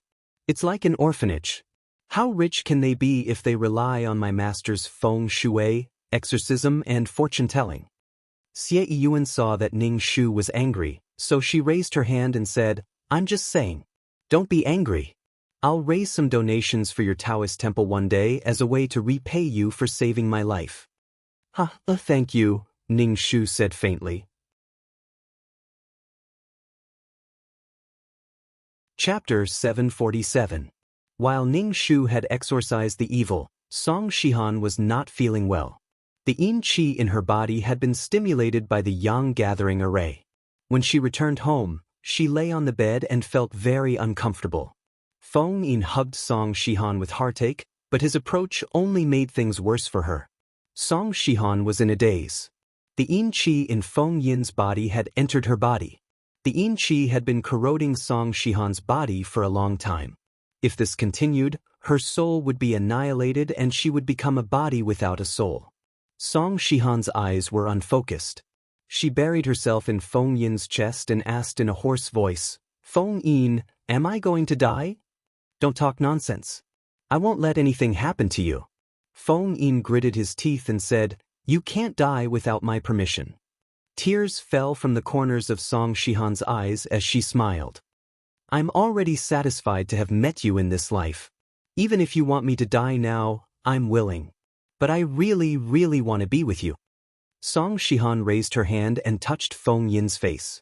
It was cold to the touch. "You've always been like this and I'll slowly grow old. I might as well die now." Feng Yin's eyes were red as he hugged Song Shihan tightly. His red eyes were filled with hesitation and struggle. His body trembled slightly. Feng Yin asked Song Shihan in a low voice, "I want you to stay by my side forever. We can live forever. Are you willing?" Song Shihan smiled. "I'm willing. But now, I feel like I'm going to die." A white pearl slowly appeared from Feng Yin's body. Although it was white, the surface of the pearl was surrounded by a black aura. The pearl floated in front of Feng Yin. The moment the pearl appeared, everything around it turned black. Everything was silent as if it had swallowed everything. Feng Yin kissed Song Shihan's forehead and asked, "Are you really willing to be with me forever?" "I'm willing. I'm satisfied as long as I can be with you." Song Shihan looked at Feng Yin. She looked at his eyebrows, nose, and lips. Feng Yin smiled and looked even more magnificent. He said dotingly, "Good girl." Feng Yin reached out and grabbed the bead, placing it next to Song Shihan's mouth. "Open your mouth and swallow it." Out of her trust in Feng Yin, Song Shihan opened her mouth and swallowed the bead without any hesitation. Immediately, she felt as if her body was being torn apart, as if countless thin needles were pricking her brain. Song Shihan held her head in pain and couldn't help but scream. Her hair fluttered and the surrounding yin qi and evil qi rushed into her body. Feng Yin hugged Song Shihan and comforted her by her ear. "Shihan, it's okay. Just bear with it. It'll be over and we'll be together forever." Ugh. Song Shihan felt as if her body was about to collapse.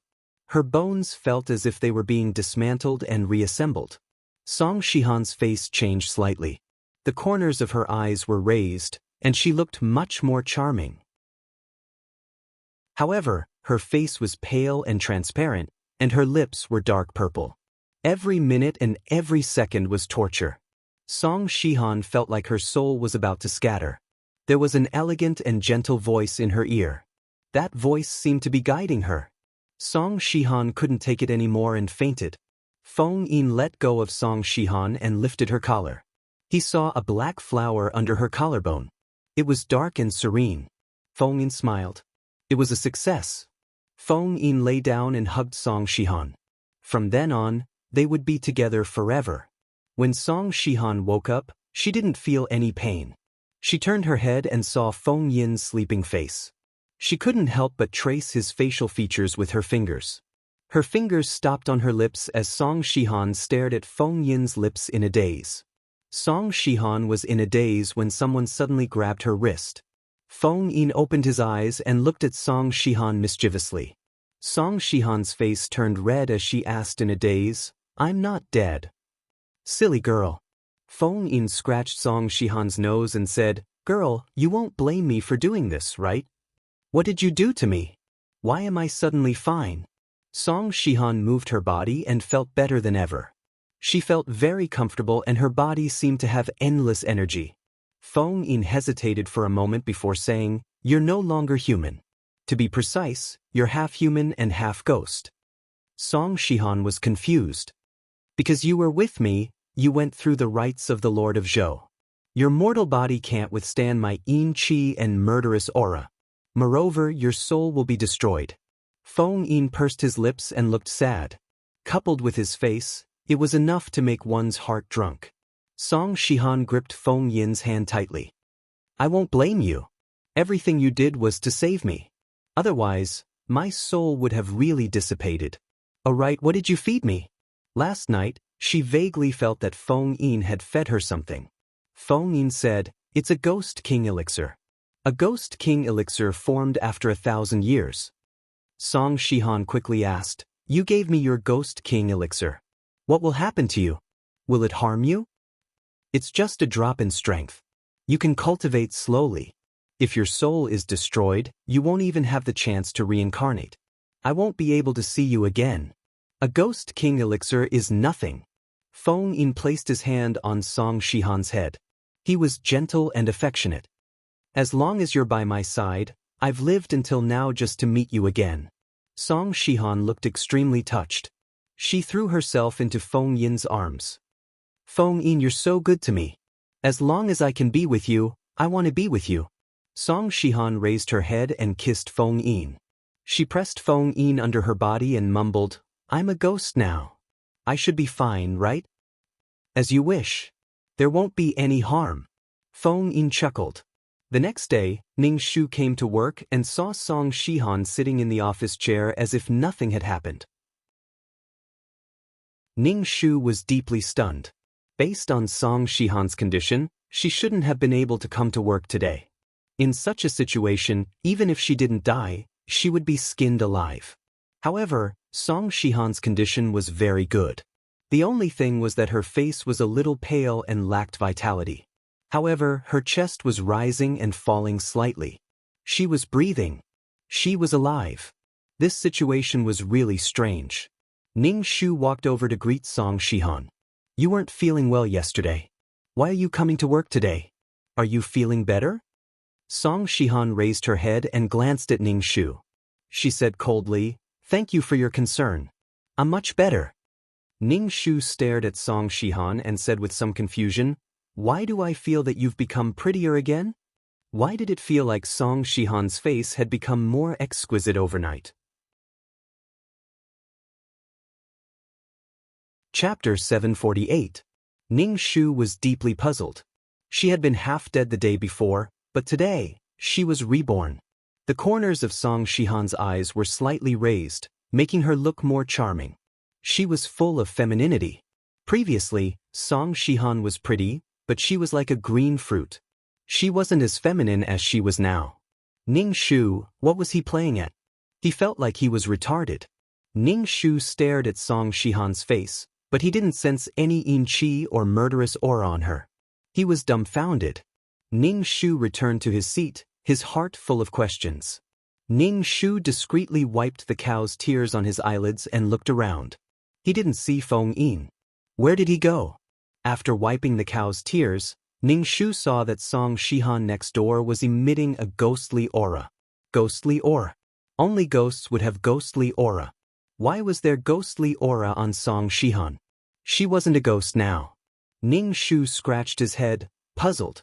Looking at Song Shihan's calm appearance, Ning Shu suspected that his yang gathering formation had failed. Why didn't it have any effect on Song Shihan? She had yin qi and murderous aura in her body. It would be very uncomfortable in a place full of yang qi. But now, she was completely fine. Ning Shu felt very stifled. Very stifled. Ning Shu coughed and was about to speak to Song Shihan when she turned to look at Ning Shu and said calmly, "Sorry, I have to work. Please don't disturb me." Ning Shu. Ning Shu's heart was scratching. He turned around and saw a ghost squatting in a dark corner. This ghost was eyeing Song Shihan covetously. Ning Shu hadn't seen this ghost before. Was it a newcomer? He had just gotten rid of one, and now there was another one? Fortunately, there was a yang gathering formation in the office. He didn't dare to come over. He could only squat in a dark corner and stare at Song Shihan as if she was a piece of fat meat. Ning Shu was puzzled. When he went to the bathroom, he saw two ghosts squatting there. Ning Shu was speechless. What's going on? Is Xie Weiming's company going to become a place for ghost parade? Ning Shu was an idiot the entire time. However, since these ghosts did not harm anyone, Ning Shu had no reason to kill them. Things were out of his control. Ning Shu finally understood what was going on. Ning Shu took out a talisman to immobilize a ghost. This ghost's eyes were rolled up and there were strangulation marks on its neck. It was obviously a hanged ghost. Dao priest. Hanged ghost stuttered. He had to stuff his tongue back into his mouth when he spoke. Ning Shu, how could he be so unlucky to have met a hanged ghost who couldn't even speak clearly? The hanged ghost had a strong aura of resentment. For someone who committed suicide, the resentment on his body was very strong. Ning Shu took out a talisman and stuck it on his body. A male ghost hiding in the female toilet. Was he a pervert? If he had the ability, he should hide in the male toilet which had more yang energy. Hanged ghost was very uncomfortable. His body was emitting a black aura. He stuttered, Dao priest. Ning Shu asked, "Why are you all gathered here?" Hanged ghost stuffed his tongue back into his mouth and said, "Ghost King Elixir, there is a Ghost King Elixir." Ning Shu looked at him for a long time. He couldn't finish his sentence, so he got the information about the Ghost King Elixir. Song Shihan had a ghostly aura. Was it because of the Ghost King Elixir in her body? The Ghost King Elixir sounded like something that only the Ghost King had. Feng Yin had given his Ghost King Elixir to Song Shihan. If a living person had a Ghost King Elixir in her body, what was Song Shihan now? Ning Shu looked at Hanged Ghost, who kept stuffing his tongue into his mouth. When he stuffed his tongue into his mouth, it immediately fell out. He stuffed it back in again. Ning Shu rolled his eyes. Ning Shu said to Hanged Ghost, "You should reincarnate." I also want to, but I'll commit suicide," Hanged Ghost said. Children who died young, committed suicide, and drowned in the water.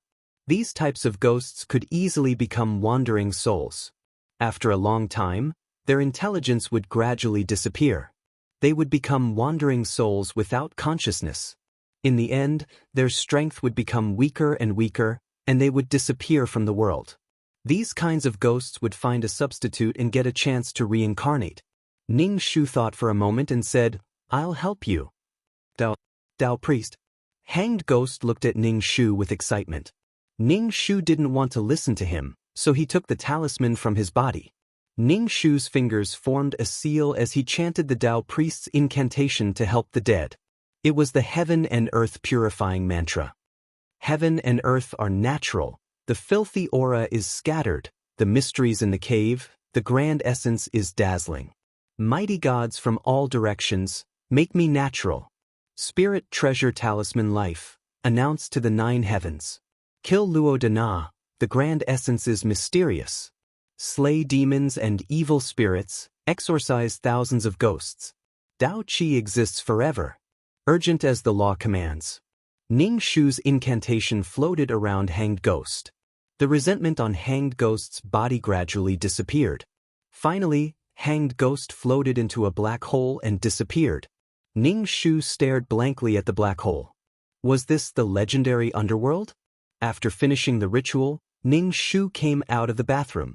In the dark corner of the company he saw several ghosts. Ning Shu couldn't help but facepalm. He was speechless. Obviously, these ghosts were here for the Ghost King Dan. Now, Song Shihan had become the target of hundreds of ghosts. Their target was the Ghost King Dan in her body. Ning Shu called the old man and asked him about the Ghost King Dan. After waiting for a long time, Ning Shu called back and told the old man about the Ghost King Dan. Now that the Ghost King Dan was in a living person's body, there would definitely be a big mess. When the old man heard about the Ghost King Dan, he was stunned for a moment before saying, "Humans can cultivate, so can ghosts. Humans receive energy from their dantian. Ghosts who cultivate for a long time will have a Ghost King Dan in their body. This kind of ghost cannot enter the cycle of reincarnation. When they become stronger, they can turn back into a human. But I've only heard of the Ghost King Dan, but I've never seen it. If a human swallows the Ghost King Dan, they will only become a half-human, half-ghost monster." The old man said. Ning Shu was stunned for a moment and said, "Then is a half-human, half-ghost monster very powerful?" "No, if there are no accidents, they will have a very long lifespan. But when the energy in the Ghost King Dan is exhausted, she will die and her soul will be annihilated. There will be no afterlife in this life." The old man said. "She can only rely on the Ghost King Dan to survive. Once the Ghost King Dan leaves her body, her soul and body will disappear." Hearing that Song Shihan wouldn't suddenly become very powerful, Ning Shu heaved a sigh of relief. However, to be able to stay with Feng Yin for who knows how long was already a cheat. Right now, she was more concerned about another matter. She asked the old man, "Will the Ghost King's strength weaken without the Ghost King Dan?" "That's for sure. The Ghost King Dan is the source of power. The Yin Qi and Baleful Qi are all stored inside." The old man said, "Don't think that just because the Ghost King doesn't have the Ghost King Dan, you can deal with him. You're still too inexperienced." Chapter 749. The old man knew what his disciple was capable of and said over the phone, "Old Xie's son has been saved. Get the money and come back quickly." "Ning Shu, I want to destroy the Ghost King, destroy the Ghost King. But Old Xie's company is full of ghosts now," Ning Shu said. "Old Xie said that if this matter is resolved, he won't mistreat us." "Bullshit. You can't deal with the Ghost King. It doesn't matter if the money is less, don't put yourself in danger." Ning Shu was also helpless. He said, "Master, take care of yourself. I'll be back soon." Ning Shu hung up the phone and returned to the office. He saw Feng Yin standing beside Song Shihan in a red shirt. He didn't know if it was because of the loss of the Ghost King pill, but he felt that Feng Yin's soul had changed. Previously, Feng Yin's soul was very solid, just like a real person. But now, it didn't feel like that. Moreover, there was some black qi coming out of his body. He wasn't like this in the past. He could control and release his yin qi freely. Anyway, it gave Ning Shu the feeling that he was watching a video. It went from super clear to smooth, and he felt like he was in a fog. The red shirt on his body wasn't as bright as before. It seemed that losing the Ghost King pill had a big impact on Feng Yin. In order to save Song Shihan, he gave up his Ghost King pill. Ning Shu wiped away his tears. He was so touched that he cried. True love. In the future, he could live as long as the heavens and be together for endless years. However, he didn't know if he would get tired of facing the same person for endless years. Who could guarantee that he would always love, that his passion wouldn't fade, and that he would love tirelessly? Otherwise, how did the 7-year itch come about? Feng Yin and Song Shihan were intimately intimate, taking advantage of the fact that others couldn't see them. Ning Shu drank a mouthful of water silently. There was a ghost couple being lovey-dovey beside her, and she had to pretend that she didn't see anything. Feng Yin kissed Song Shihan's hair and reached out to grab the ghost hiding in the corner. He wiped out the ghost's consciousness and turned it into a ball of soul power, which Feng Yin absorbed. When Ning Shu saw this, he had a bad feeling in his heart. Feng Yin no longer had the Ghost King Dan, but with his cheat-like ability to absorb other people's soul energy, it was only a matter of time before he returned to his peak. At that time, what would be the point of fighting? Feng Yin had exterminated all the ghosts that were hiding in the building and coveting the Ghost King Dan in Song Shihan's body. These ghosts became Feng Yin's energy source. Ning Shu pursed his lips. Things were getting more and more complicated. Although the ghost bees were trying to snatch the Ghost King Dan from Song Shihan's body, they were also there to help Feng Yin farm monsters. If Feng Yin absorbed the soul energy, he would definitely grow stronger quickly. Now, ghosts with some strength or wandering ghosts were just food for Feng Yin. His heart was stifled. He had to strike first to gain the upper hand, but how? Ning Shu typed furiously on the keyboard. She was very irritated. Perhaps in the plot, Feng Yin had used this method to solve the problem of Song Shihan's evil spirit entering her body and turning her into ashes. Until it was time to get off work, Ning Shu still couldn't come up with a solution. In the face of powerful strength, no matter how many tricks there were, it was useless. It was unfair. Her progress in martial arts cultivation was so slow, but others took the initiative to send monsters to her. The suppression in the modern world was too great for her. She had to improve her martial arts value. Perhaps it was because her martial arts value was still too low. When her martial arts value reached the thousands in the future, she didn't believe that there would still be such a great suppression. After work, Song Shihan packed up her things and left. Ning Shu sighed and also got off work. He would come back at night when there was no one in the company. When Ning Shu left the company, he saw Xie Yiyuan, who was supposed to be recuperating at home, talking to Song Shihan face to face. Song Shihan's expression was very impatient, but Xie Yiyuan looked quite happy. Ning Shu wiped the ox's tears on his eyelids and saw Feng Yin next to Song Shihan. His body was emitting a black aura and his eyes were red. He was looking at Xie Yiyuan with a faint smile. However, Xie Yiyuan didn't notice it at all. He actually wanted to reach out and hold Song Shihan's hand to take advantage of her. Ning Shu was speechless. He was simply tired of living. As long as he lived, he wouldn't stop courting death. She didn't want to waste her effort to save him again. If it happened again, there would be no need to save him. He would be finished. Ning Shu shouted at Xie Yiyuan, "Xie Yiyuan." Xie Yiyuan immediately withdrew his hand and turned to look at Ning Shu in a daze. Even Song Shihan turned to look at Ning Shu with a puzzled expression. She was guessing the relationship between Ning Shu and Xie Yiyuan. Ning Shu wiped the ox's tears on his hand and walked over to Xie Yiyuan to drag him away by his collar. "What are you doing?" Xie Yiyuan struggled with all his might. "Let go of me." Ning Shu wiped Xie Yiyuan's eyelids with his finger that was stained with the ox's tears. He moved closer to his ear and said coldly, "Didn't you want to see a ghost? I'll let you see it." Ning Shu said as he stuck a talisman on Xie Yiyuan's back. "I'm talking to someone." Xie Yiyuan stopped talking and widened his eyes to look at Song Shihan and the man in red next to her. Xie Yiyuan was so frightened that he was speechless when he saw the ghostly aura emitting from the two of them. His mouth opened and closed, but he couldn't say a word. His body went weak and he was dragged away by Ning Shu. Seeing a ghost in broad daylight. After walking for a long distance, Ning Shu finally let go of Xie Yiyuan when Song Shihan and Feng Yin were out of sight. Xie Yiyuan was lying on the ground like a dead pig. Ning Shu kicked him. "Can you get up? Behind you." Xie Yiyuan was so frightened that he screamed. His voice became sharp. He quickly got up and jumped onto Ning Shu's body. He wrapped his limbs around Ning Shu's body. "There's a ghost." Ning Shu tilted his head and dug his ears. He felt that his ears were hurt by Xie Yiyuan's screams. "Get down." It was hard for a girl like her to stand up to a man like Xie Yiyuan. Look at how scared she was. She didn't believe it before. She said no, but her body was honest. She was so scared. Xie Yiyuan got down from Ning Shu. Ning Shu said, I'm so scared that my legs are weak. Give me a hand. There's a ghost chasing you from behind.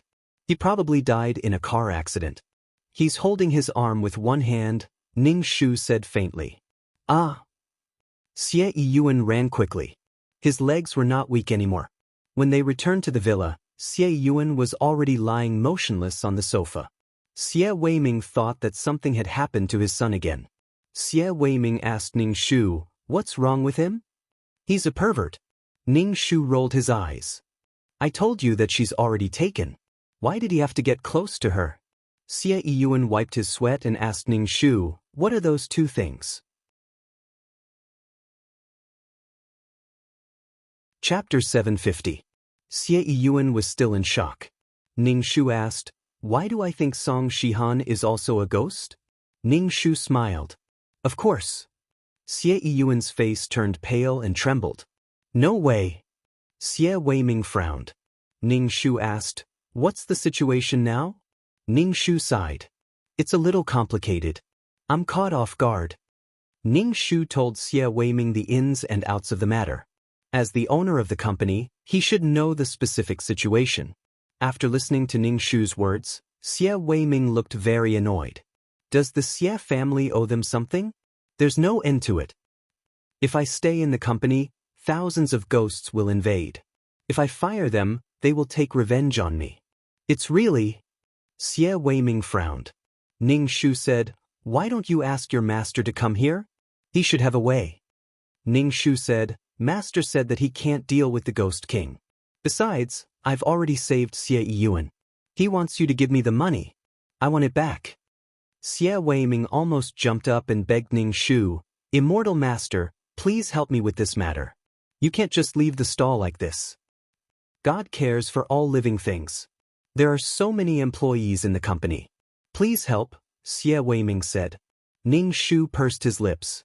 The problem was that he couldn't win against them. Xie Weiming sighed and said, "As long as this matter is solved, you can ask for anything. I'll give you everything except the company." Ning Shu said, "I'll think of a way."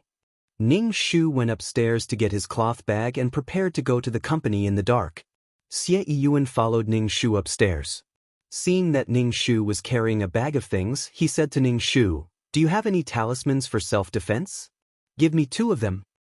5,000 yuan, Ning Shu said. Xie Yiyuan was speechless.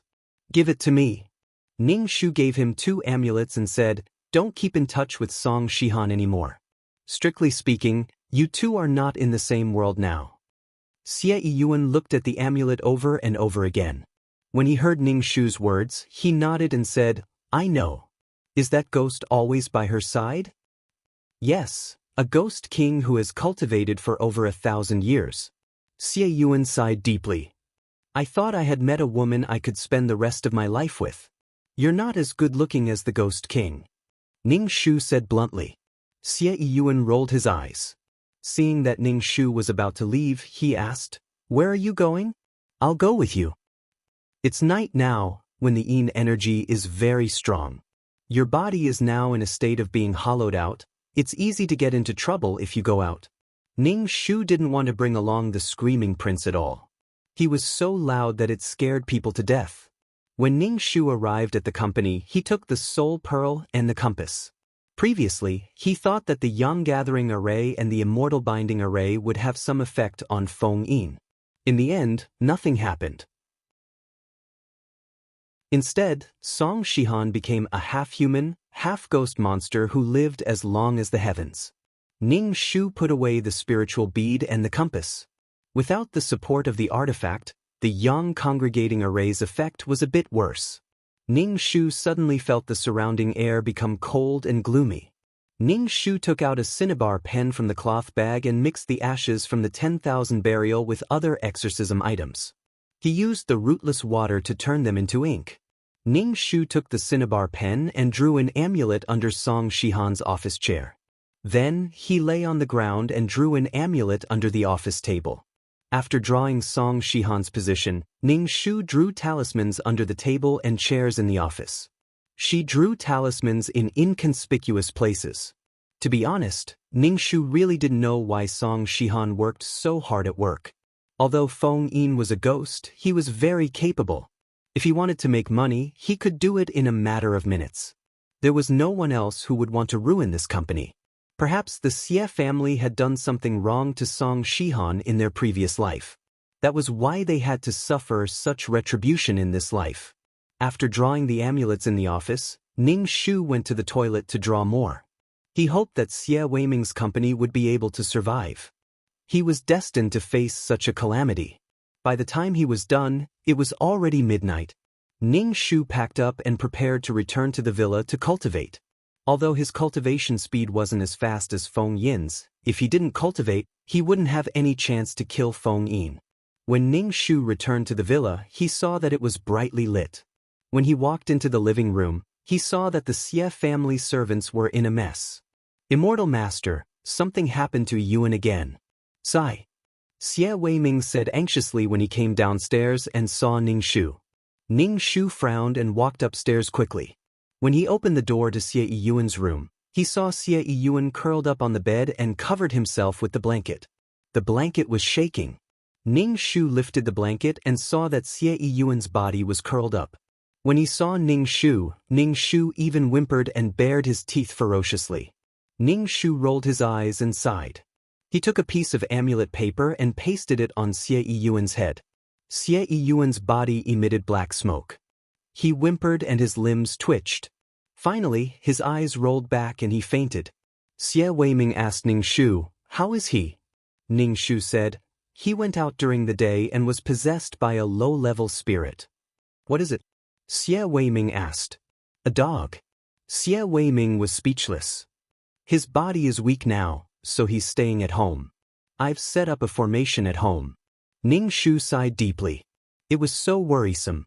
Ning Shu went downstairs and made a decoction for Xie Yuan. Then he pinched Xie Yuan's nose and forced the decoction down his throat. Xie Yuan choked on the decoction and woke up. When he opened his eyes and saw Ning Shu, he immediately said, "I saw the man beside Song Shihan." "Huh?" Ning Shu looked at Xie Yuan in confusion. "Weren't you possessed by a dog?" Xie Yuan raised his chin. Ning Shu said, "Is there a strangulation mark on my neck? He was the one who strangled me. He threatened me to stay away from Song Shihan. Otherwise, he would destroy my soul. You scared me to death." Xie Yuan looked as if he was about to pee his pants. Only then did Ning Shu notice the faint mark on Xie Yuan's neck. Although it looked light now, it would be very obvious the next morning. Ning Shu took some glutinous rice and pressed it on the mark on his neck. Xie Yuan shouted hoarsely, "It hurts, it hurts." Ning Shu asked, "You said that the Ghost King came to look for you. When did it happen?" "Not long after you left. I was about to sleep, but he appeared at my bedside. His cold hand was on my neck. He even threatened me that if I went near his woman again, he would kill me," Xie Yuan said hoarsely. "The talisman you gave me is useless. You have to pay me back 5,000 yuan. Xie Yuan was about to cry. Ning Shu rolled his eyes. If the talisman could deal with Feng Yin, then Feng Yin wouldn't be a 1,000-year-old ghost. Why didn't he kill you directly? Why did he threaten you? Ning Shu was a little confused. With Feng Yin's ability, killing Xie Yuan was too easy.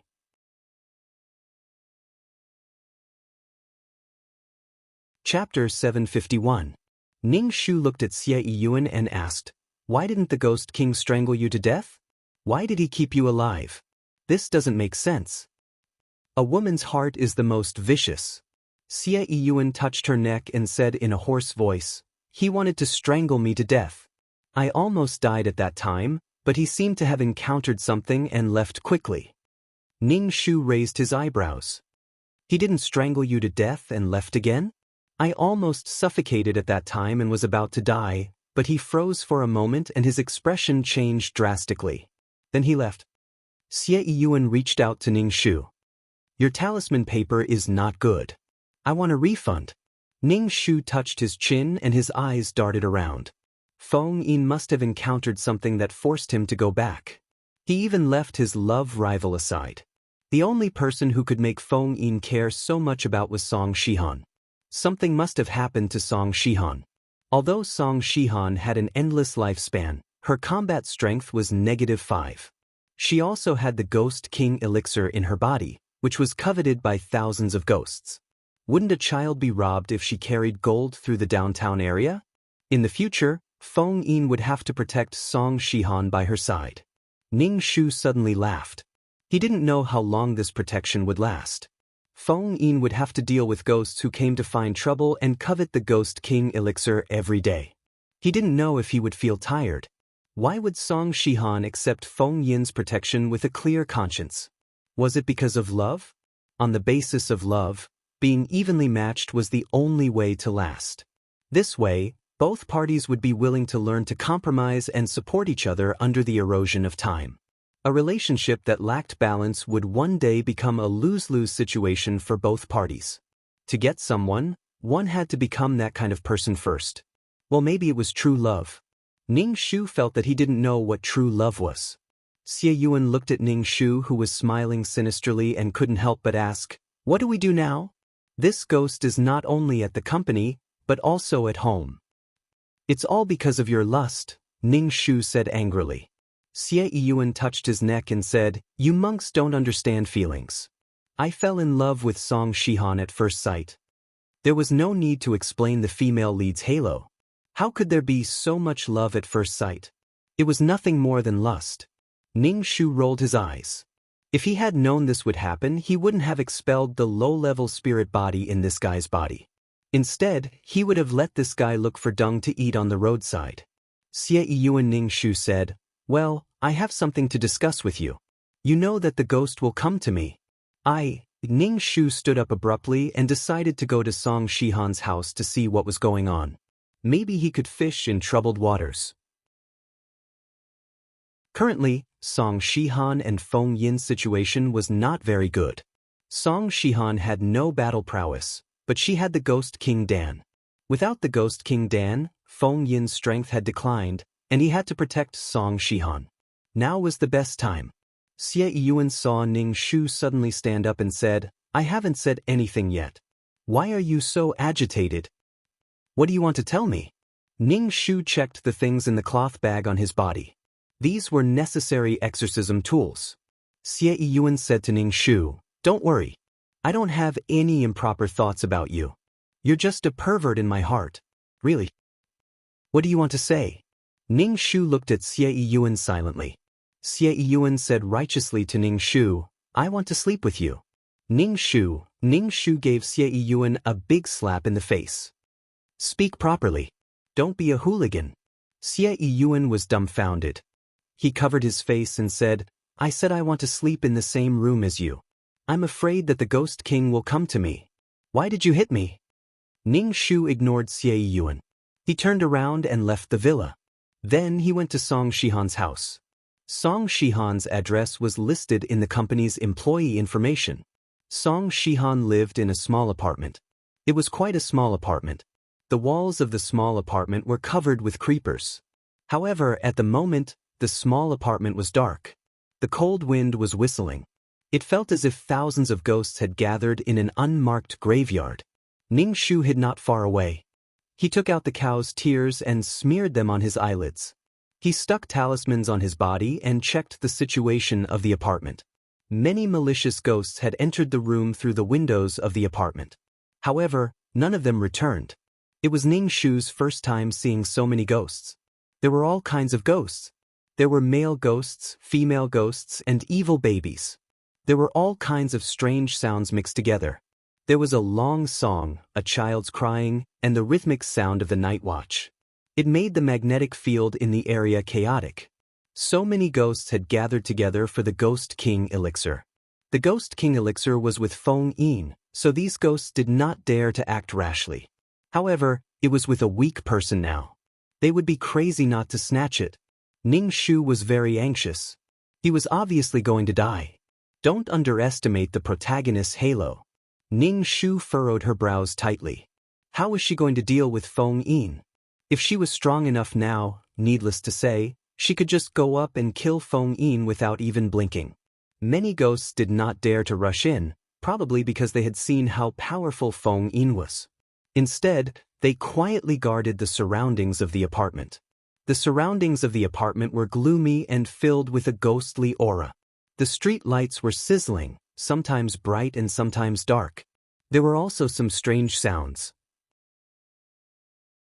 If someone passed by here, they would definitely fall ill.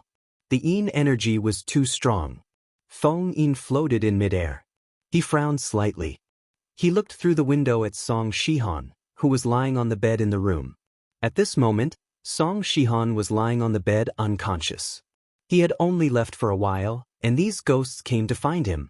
They rushed into Song Shihan's body to snatch the Ghost King elixir, causing Song Shihan to be severely injured. Feng Yin's eyes were red. He scanned the ghosts around him with a strong murderous aura. He said coldly, "Go back to where you came from. If you dare to harass my woman again, your souls will be burned by the 9 Yin astral flames until your souls are destroyed." Hearing Feng Yin's words, the ghosts lurking in the surroundings became restless. Some of the weaker ghosts hesitated and floated away. However, most of the ghosts did not move. Obviously, they were still thinking about the Ghost King elixir. Feng Yin, who was floating in midair, saw this scene and snorted. His hair and red clothes fluttered. He slowly raised his hand and an orchid flame appeared in his palm. As soon as the flame appeared, the surrounding temperature dropped rapidly. Ning Shu felt that his soul was about to freeze. It was said that this flame was used by the underworld to deal with disobedient souls. They would roast them on the 9 Yin astral flames. It would make people feel that their souls were frozen and then split into countless pieces. The cycle would repeat until the soul was destroyed. The stronger the soul, the more painful it was. Because a strong soul was not so easy to destroy, it could only endure endless pain.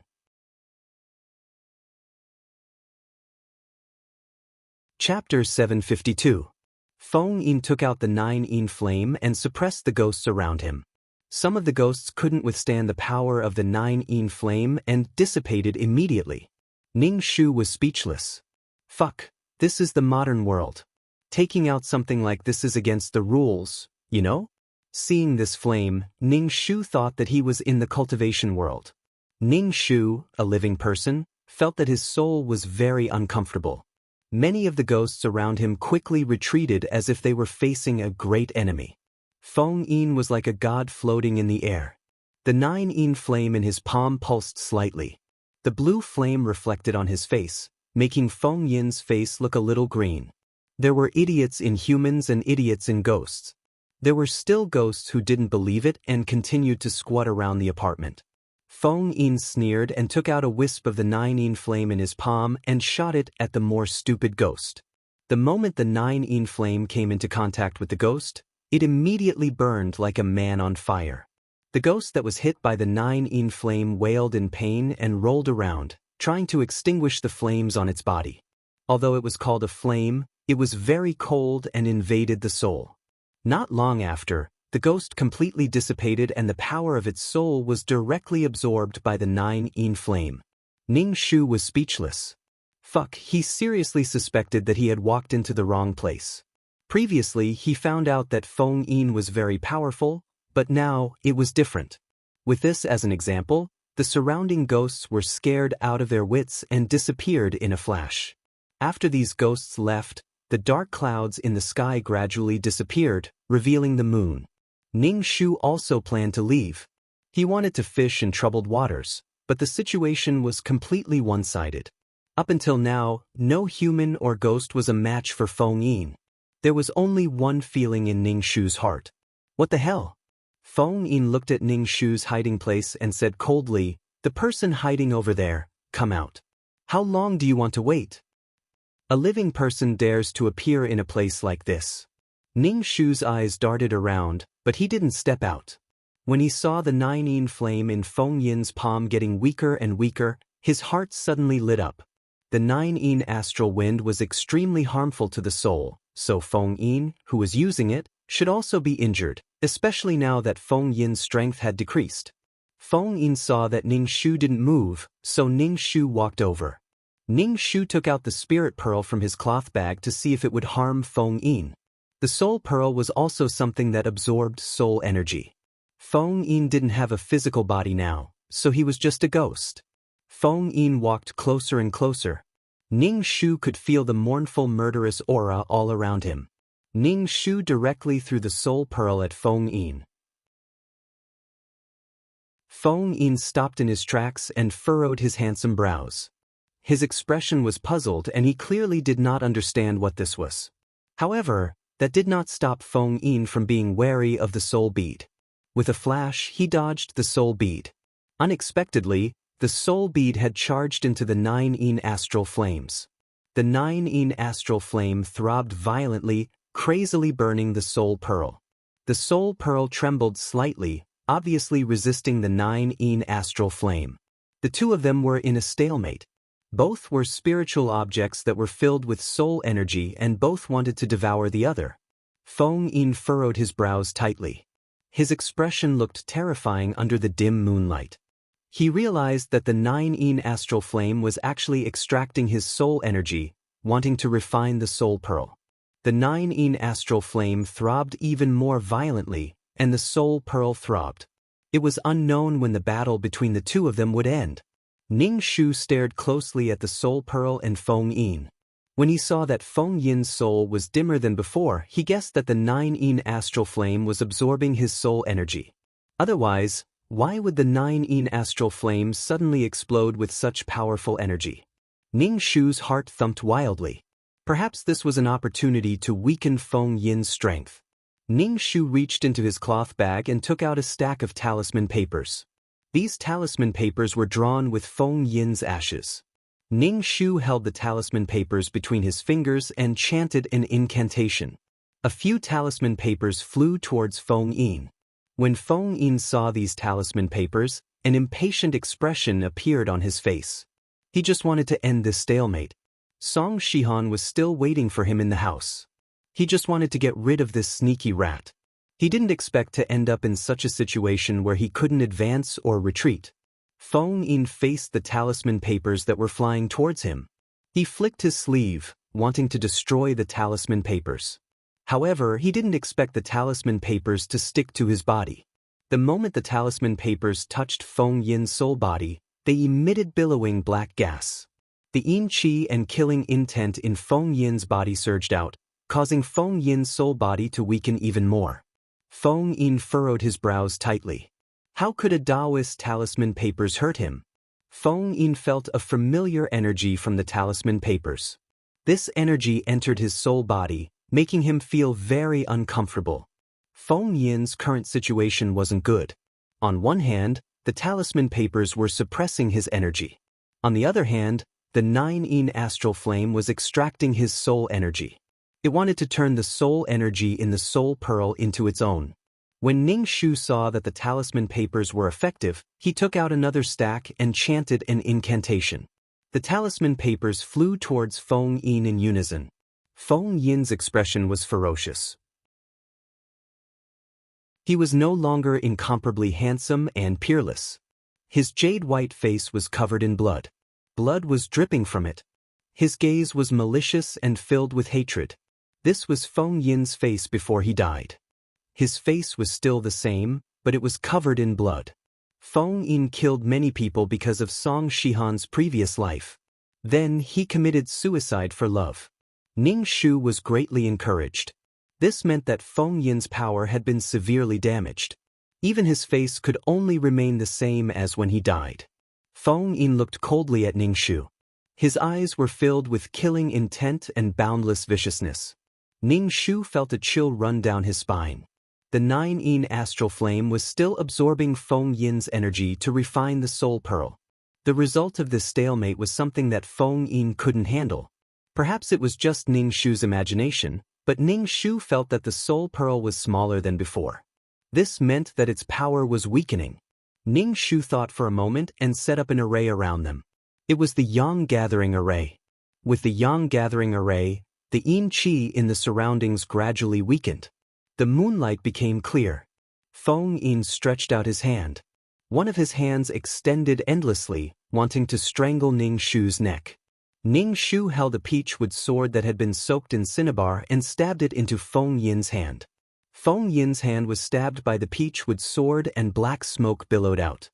Feng Yin ignored the sizzling hand and slapped his palm onto Ning Shu's chest. Ning Shu was sent flying. He crashed into a street lamppost and spat out a mouthful of black blood. He saw Feng Yin's hand pressing down on him. Ning Shu took out his ancestor's compass. Feng Yin's hand slapped onto the compass. A golden light flashed from the compass, blocking Feng Yin's huge hand.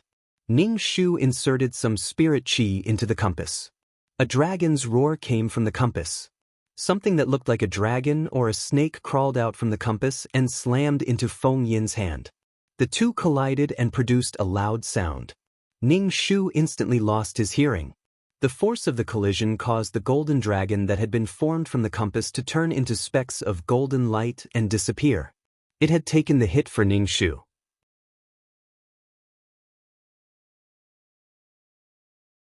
Chapter 753.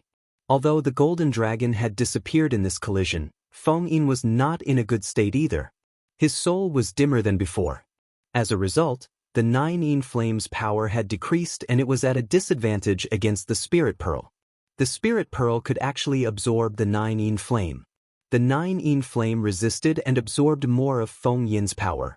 This was simply one disaster after another for Feng Yin.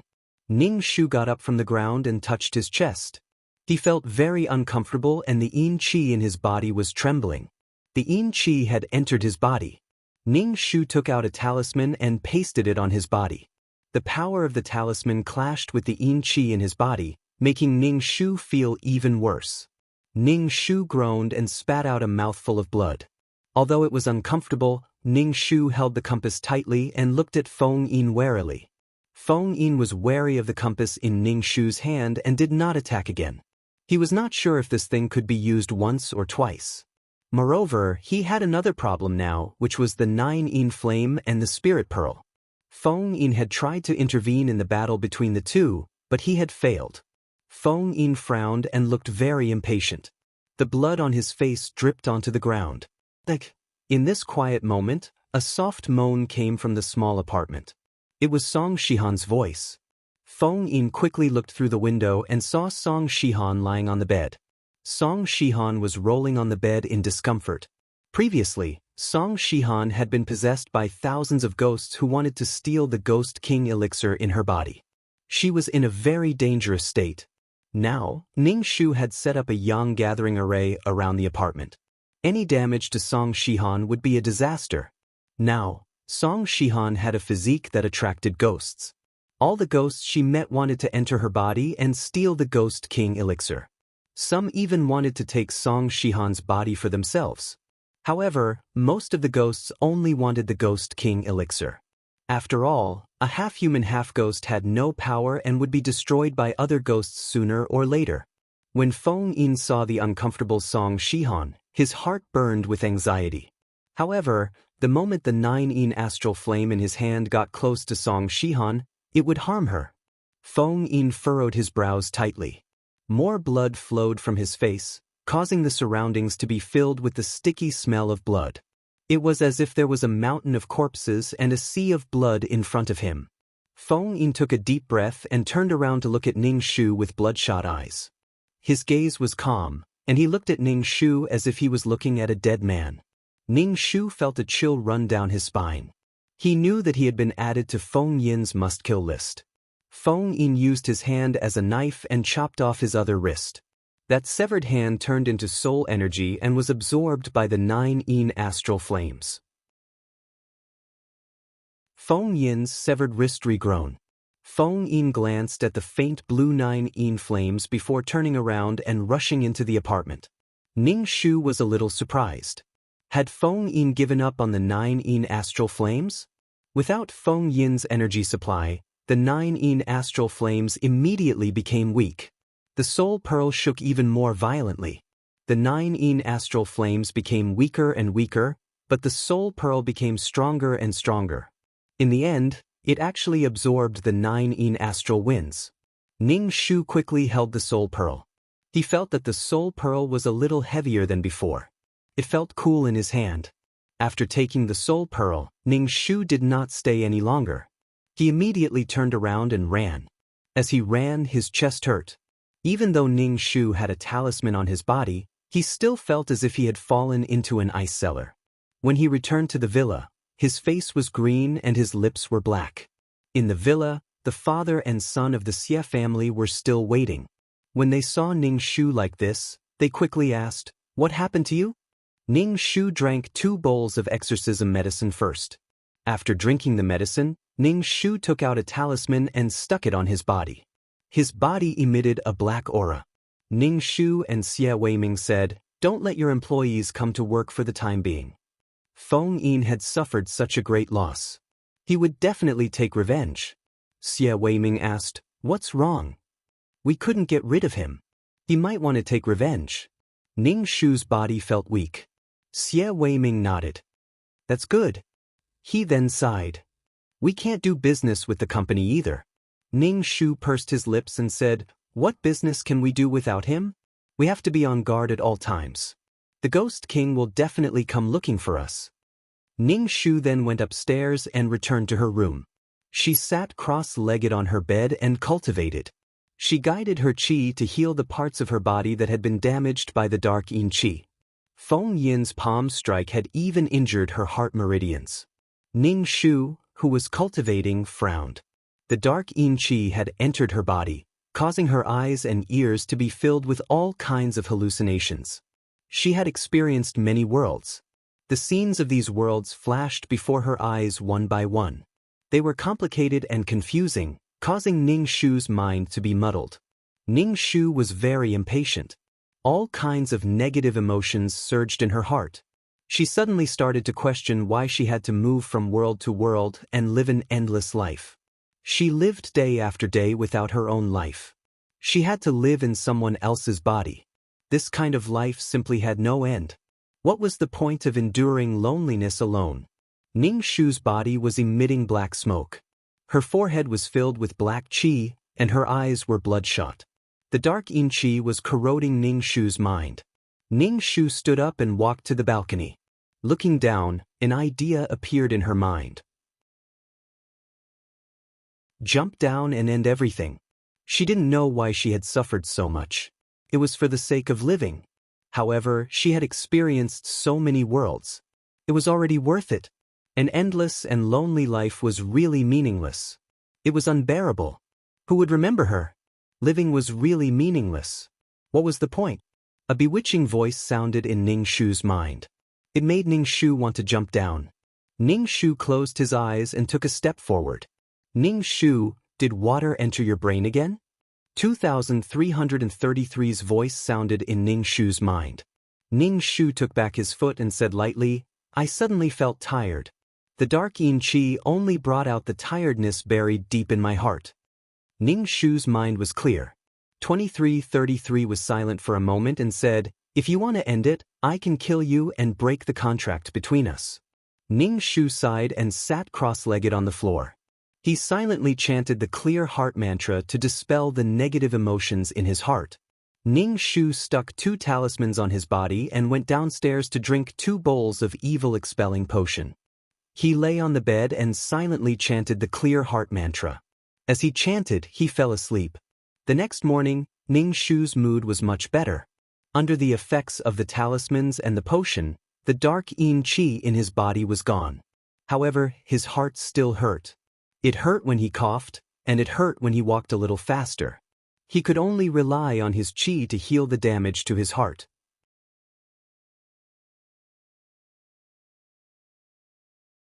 Chapter 754. Ning Shu was sitting cross-legged on the bed and channeling the qi from his dantian to his heart meridian when he heard a knock on the door. Ning Shu opened the door and saw Xie Yuan. Xie Yuan looked at Ning Shu's face and asked, "Are you feeling better?" Ning Shu said, "Much better." Xie Yuan sighed. "I feel bad that I have to rely on you to protect a young girl like you. Does your Taoist temple still accept disciples?" Ning Shu was speechless. Ning Shu said faintly, "People like us who are considered cultivators will be punished by the heavenly Tao if we reveal the secrets of heaven. You are not suitable. Besides, you are too old to learn anything." Xie Yuan rolled his eyes. "Let's go downstairs and eat." Ning Shu ate a lot for breakfast. He had little spiritual energy, so he could only rely on this method to get energy to repair his body. Xie Yuan watched Ning Shu eat bowl after bowl and couldn't help but swallow his saliva. "Where did all your food go?" Ning Shu ignored him. After breakfast, Ning Shu hung the 8 trigrams mirror at the door of the villa and set up an array. It was the kind of array that protected the mountain. However, without the artifact, Ning Shu could only take out the compass. Ning Shu looked at the compass over and over again. The magnetic needle was black and he couldn't tell what material it was made of. Anyway, it was very ordinary and inconspicuous. If it hadn't blocked the attack for her last night, she would have died. In the plot, Tao Qin also relied on this compass to escape. It seemed that this compass was not simple. Ning Shu placed the compass on the antique shelf in the living room and pressed it on the array eye. With these measures, Feng Yin would definitely have to spend some effort to break into the Xie family's house. He wouldn't be able to come and go as freely as before. Ning Shu thought about it and decided to experiment with an array, the spirit gathering array, to gather all the spiritual energy in the surroundings. This array was very complicated. Ning Shu had been learning from Qing Yu for a long time, but the success rate was very low. Gathering spirit qi in one place was like fighting for spirit qi with the whole world. Ning Shu fiddled with the array formation. He took out the soul pearl and placed it on the eye of the array formation. Ning Shu's fingers formed a seal, and the array formation in the room became faintly discernible. Finally it collapsed. Ning Shu had no choice but to start all over again. He formed hand seals over and over again, and finally, the array stabilized. Spiritual qi slowly gathered in the room. Ning Shu took a deep breath. He felt very comfortable and refreshed. He hurriedly sat down cross-legged to cultivate. The spiritual energy entered his dantian through his pores. Just as Ning Shu was enjoying the feeling of having abundant spiritual energy, the spirit gathering array collapsed. Ning Shu, what the? Before the spiritual energy dissipated, Ning Shu desperately absorbed it. Ning Shu originally thought that Feng Yin would come to take revenge on her, but after a few days, everything was still calm and peaceful. Ning Shu touched his chin. He wondered if it was because he couldn't leave Song Shihan, so he couldn't find trouble with her for the time being. It was better if he didn't come. He could wait until she recovered. Ning Shu originally thought that she could live peacefully for a period of time, but the female superior whom Feng Yin had dealt with previously committed suicide by jumping off a building. Now, even the TV news was reporting it. The spearhead was vaguely pointing at Xie Weiming's company. This female superior was considered a senior executive of the company. For a senior executive of the company to commit suicide, there must be some reason. The father and son of the Xie family sat on the sofa in the living room and watched the news on TV. Their expressions were very ugly. Now, the family of the female superior was on TV demanding an explanation from Xie Weiming's company. Otherwise, they would blow this matter up. Xie Weiming was so annoyed that he was about to die. His white hair had increased. He said to Ning Shu, "This must have been done by a ghost." Ning Shu, that although it was the truth, others had to believe it. Ning Shu didn't expect that Feng Yin didn't come to find her and the Xie family. Instead, he killed the female superior who was targeting Song Shihan. Was he starting with the female superior? Was Feng Yin crazy? He was so unscrupulous. He was probably too angry. He was angry that the Xie family found a Taoist priest to exorcise the evil spirit and caused Song Shihan to end up like that. He even suffered a loss and his strength was greatly reduced. Xie Weiming said angrily, "What's the point of running this company? Don't run it anymore. It's ridiculous." The Xie family was inexplicably implicated. They couldn't afford to have an employee like Song Shihan. Ning Shu frowned. She carried the cloth bag and prepared to go to the female superior's house to take a look. Xie Yuan said, "I'll go with you. After all, this is my family's matter." Ning Shu nodded and didn't say anything. The female superior had jumped off a building. She had jumped from more than 10 floors in a high-end residential area. There was no chance of survival at all. There were black bloodstains on the ground below the residential area, and the blood had splashed quite far away. There were white human-shaped crime scene wires on the ground, and there was a cordon around them. When Xie Yiyuan saw the bloodstains on the ground, she couldn't help but wipe her face with a pitiful expression. Ning Shu took a cow's tear and wiped it on his eyelids. He saw the female superior's soul wandering around the place of death. Her body had a thick black aura, and it was ghastly. There was no way for the female superior to be reincarnated after being entangled by the evil spirit. She could only wander around the place of death indefinitely until her soul was destroyed. Ning Shu took out 3 incense sticks from his bag and lit them. The wandering female superior smelled the incense and stopped wandering. She looked at Ning Shu with pleading eyes. Ning Shu said, "I'll help you transcend. Let's forget about this life." Ning Shu pinched his fingers and emptied his mind. He then chanted the purifying heaven and earth mantra. Heaven and earth are natural. Evil chi is dispersed. The mystery in the cave is clear and bright. The mighty gods in all directions make me natural. Lingbao talisman life, announce to the 9 heavens. Kill Luodana, understand the mystery of the universe.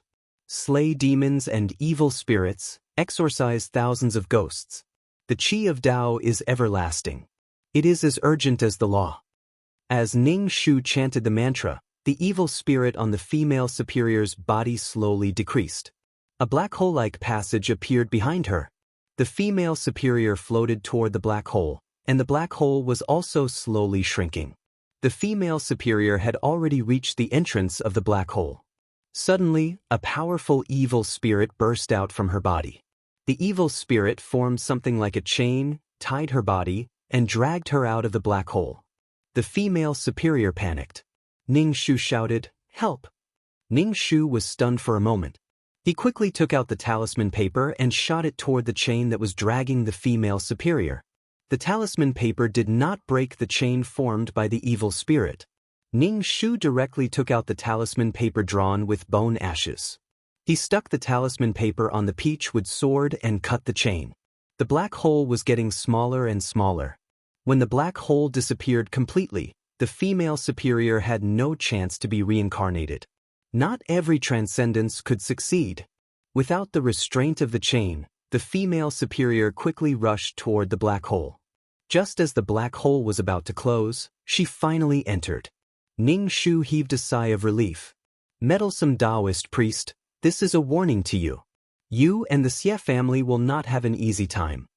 Feng Yin's voice suddenly came from the sky. Xie Yiyuan covered his ears in pain. Ning Shu quickly stuck the talisman paper on his body. Xie Yiyuan's face was pale. He said regretfully, "If I had known, I wouldn't have pursued Song Shihan. At that time, I didn't know that Song Shihan was in this situation."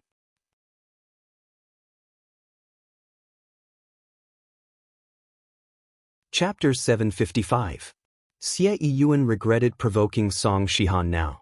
His family's company was now in a difficult situation and his employees had lost their lives because of it. However, Xie Yiyuan was also suffering. Who would have thought that Song Shihan would have a ghost king by her side? He would definitely pursue the girl he liked. After all, Xie Yiyuan was not bad. His family was rich. Although he was not as good-looking as Feng Yin, he was considered outstanding among ordinary people. Xie Yiyuan's face was pale and he was very irritated. He looked at Ning Shu and said fiercely, "Is there really no way to kill him? Let his soul dissipate." Xie Yiyuan was also provoked. If someone wanted to strangle him and kill him, he would not stretch his neck out and let them kill him without any resistance. This was just the beginning. Ning Shu pursed his lips. Everyone has weaknesses. Even if he becomes a ghost, he can only take it slow. Can't he take it slow? I'm worried that he will harm the company's employees, Xie Yiyuan said. That was completely possible. After all, the death of the female boss had brought trouble to the Xie family. If anything happened to the company's employees, the Xie family would be in trouble.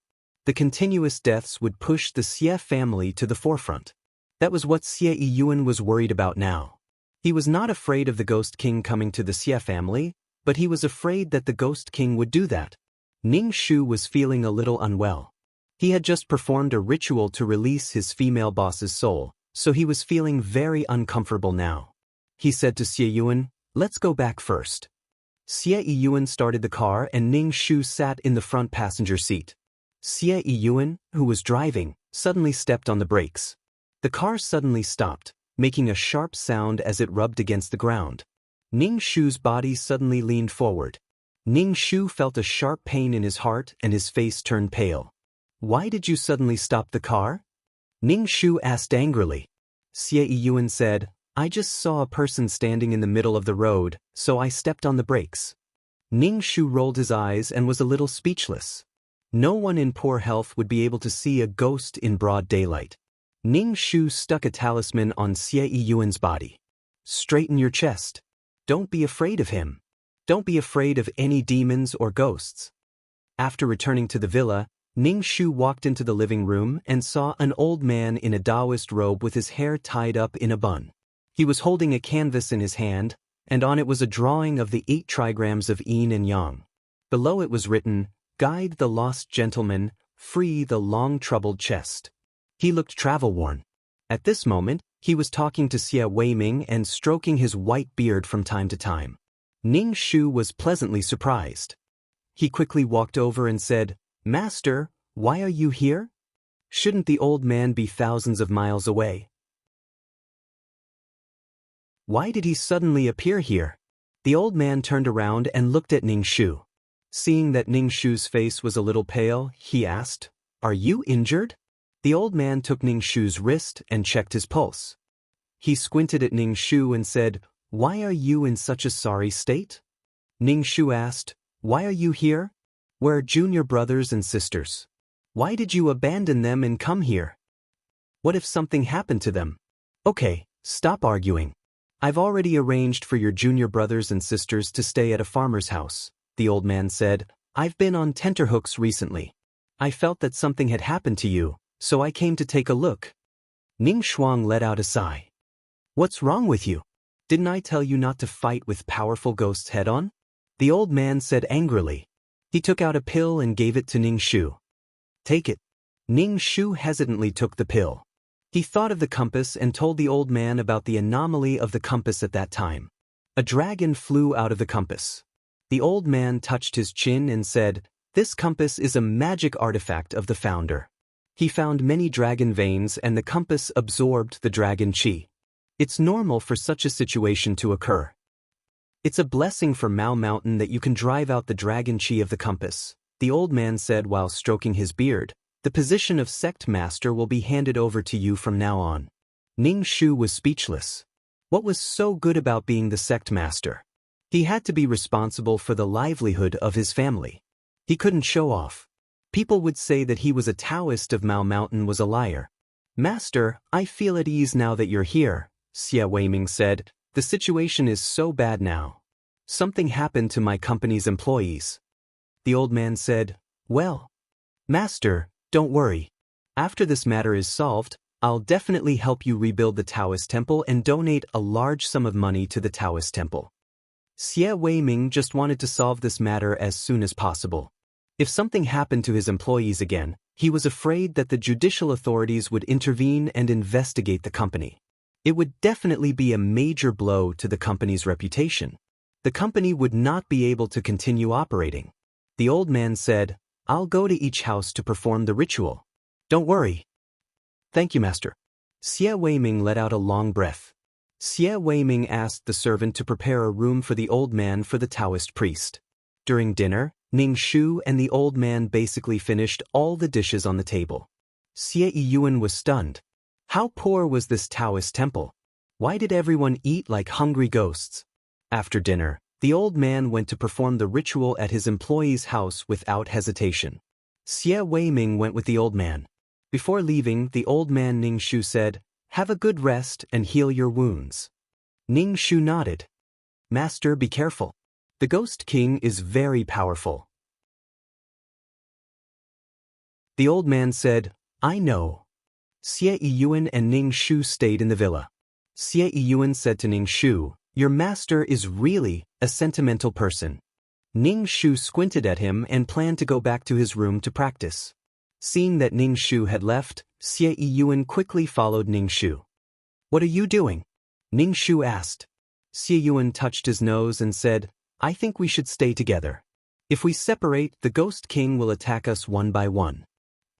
Does he need to attack us one by one? Even if we stay together, we won't be able to defeat him. Ning Shu was speechless. I'm going to my room. Why are you following me? Well, I'll go with you. Xie Yiyuan didn't wait for Ning Shu's consent and went into Ning Shu's room. Ning Shu was speechless. Why was he so scared? Ning Shu ignored him and began to set up the spirit gathering array. Only with enough spiritual energy could he repair the damaged heart meridian. Xie Yiyuan watched Ning Shu perform the Dharma incantation over and over again. He felt that this woman was really stupid. When the spirit gathering array was completed, Ning Shu quickly sat cross-legged on the floor to practice. Xie Yiyuan simply lay on the bed and slept. He hadn't had a good sleep for a long time. He was either possessed or threatened by ghosts. He was so tired that his heart was about to explode. The room was quiet. Ning Shu channeled his qi to the heart meridian and his qi slowly repaired his heart. Ning Shu was a little anxious. The current calm was just the calm before the storm. Song Shihan's body was not in good condition now, so Feng Yin couldn't cause trouble for them.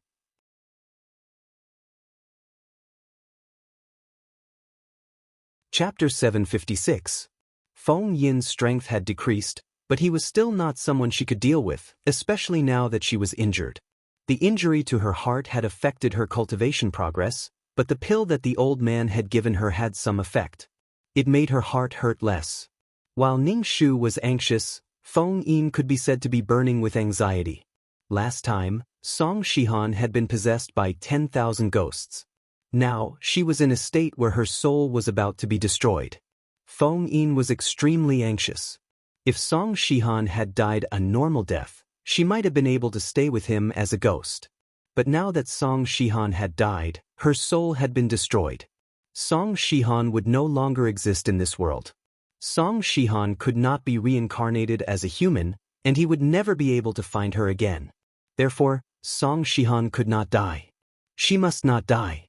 Feng Yin's face was as gloomy as water. His body was surrounded by a black aura. Looking at Song Shihan, who was like a living corpse, he was filled with regret. If he had known, he would not have been in such a hurry to perform the rites with Song Shihan. That way, she would not have been surrounded by Yin energy. When he had found Song Shihan, he should have killed her and turned her into a ghost. If he had given her the Ghost King elixir, she would definitely have become a powerful ghost. She would not have become a half-human, half-ghost creature like she was now. If he killed Song Shihan now, without a body, her soul would still be destroyed. Even the Ghost King elixir would be useless. The Ghost King elixir suppressed her soul and prevented it from being destroyed, but it could not give her powerful strength. This was the punishment of the heavens. Humans and demons were different, and humans and ghosts were different. Humans and ghosts were different from each other. Feng Yin's heart was filled with regret. He held Song Shihan's hand tightly. 8,000 years ago, you died in front of me. This time, I will not allow you to disappear in front of me. If you die, I will kill everyone related to you and let them die with you. Feng Yin's handsome face was filled with coldness. When he spoke of killing people, it was as if he had stepped on an insignificant ant. Whoever caused you to be like this, I will not let them off. Feng Yin lowered his head and kissed Song Shihan's forehead. Then, he continued to channel energy into Song Shihan's body to repair it. Without the support of the Ghost King pill, Feng Yin's soul body no longer had a source of energy. After transferring energy to Song Shihan, his soul looked a lot weaker. Feng Yin channeled energy to Song Shihan every day, allowing her to slowly wake up. Song Shihan woke up and saw Feng Yin. Seeing that his face was bleeding, she hurriedly asked, "Feng Yin, what happened to you?" Song Shihan had slept for a few days, so her voice was very hoarse when she spoke. Song Shihan couldn't help but cover her throat. Feng Yin reached out and sucked the cup of water from the table into his hand. He fed Song Shihan 2 cups of water. Song Shihan kept looking at Feng Yin worriedly. "What's wrong with you?" Song Shihan reached out and touched Feng Yin's face. It was sticky to the touch, and her fingertips were stained with sticky blood. Song Shihan quickly grabbed Feng Yin's arm and asked anxiously, Are you injured? Why is there so much blood on your face? Feng Yin's face was filled with joy as he said in a gentle voice, "It's nothing. Something went wrong during my cultivation. I promise you that I will never leave your side again." Feng Yin hugged Song Shihan and apologized in a low voice. "I'm sorry that I hurt you." Song Shihan rubbed her face against Feng Yin's chest and said in a hoarse voice, "No, I don't blame you. You saved me." Song Shihan thought back to that night. Many ghosts had gathered in her apartment. She felt like she was in hell. Countless ghosts had rushed into her body, screaming strangely and excitedly. They had fought and tore her body apart. They had treated her body as a battlefield. Song Shihan felt like she was going to be torn into countless pieces. Recalling the scene, Song Shihan's body trembled. She deeply realized that she couldn't go back. The peaceful life of the first 20 years was gone. She could only rely on Feng Yin now. Without Feng Yin, she could only be devoured by other ghosts. Without the Ghost King elixir, she would completely disappear. She was in a dilemma. She had only wanted to be in a relationship. Who had she offended? Why did it have to be so thrilling? Song Shihan hugged Feng Yin tightly. "Feng Yin, don't leave me. You're all I have now." Without Feng Yin, she would be annihilated in a matter of minutes. A smile appeared on Feng Yin's face. Fresh blood streaked across his face, making his smile look abnormally evil. He said, "In this world, only the two of us can rely on each other. Shihan, I'm the one who loves you the most. I've waited for thousands of years just to be with you." Song Shihan buried herself in Feng Yin's arms and frowned. From now on, was she going to live a life where ghosts would chase after her wherever she went? Even if she stayed at home, ghosts would still chase after her? Was there no peaceful life to be had? Song Shihan bit her lip. Couldn't she live an ordinary life and spend time with the person she loved? Humans were greedy. A peaceful life was like a pool of stagnant water. They wanted an exciting life. Song Shihan was so excited that she fell in love with a ghost. Now that she was being chased by thousands of ghosts, she felt that a peaceful life was precious. Song Shihan couldn't help but ask Feng Yin, "Do I always have to be like this?" Feng Yin hugged her tightly and said firmly, "I will protect you. Even if I turn into ashes, I will still be in front of you." The blood on Feng Yin's face dripped onto Song Shihan's hair. It was very sticky and made Song Shihan very uncomfortable.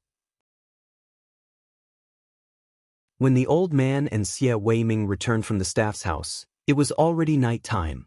Ning Shu had been waiting in the living room for the old man to return. Seeing that the old man had returned safely, Ning Shu heaved a sigh of relief in his heart. Ning Shu didn't doubt the old man's abilities. Feng Yin was really too powerful. In the original plot, Feng Yin had killed his way to the Taoist temple and the old man had been killed by him. "Master, how was it?" Ning Shu handed the old man a cup of water. The old man gulped down the water and said, "I set up the array. If the Ghost King really went, I would definitely know." Ning Shu nodded and asked the old man, "Master, do you still have the medicine that you gave me last time?" Ning Shu felt that the medicine was quite useful. After using it together, her heart didn't hurt as much anymore. The old man gave Ning Shu a bottle. Ning Shu opened it and saw that it was filled with pills the size of a fingernail. After dinner, Ning Shu discussed with the old man, "Master, should we take advantage of the Ghost King's weakened strength to kill him? Even if we can't kill him, we can weaken his strength." The old man chewed on an apple, his cheeks full. He said, "The problem is that we might not be able to do it. If we don't do it well, we might not be able to come back." Ning Shu sighed. It was indeed difficult with just the two of them. If they really couldn't do it, they could use the human wave tactic.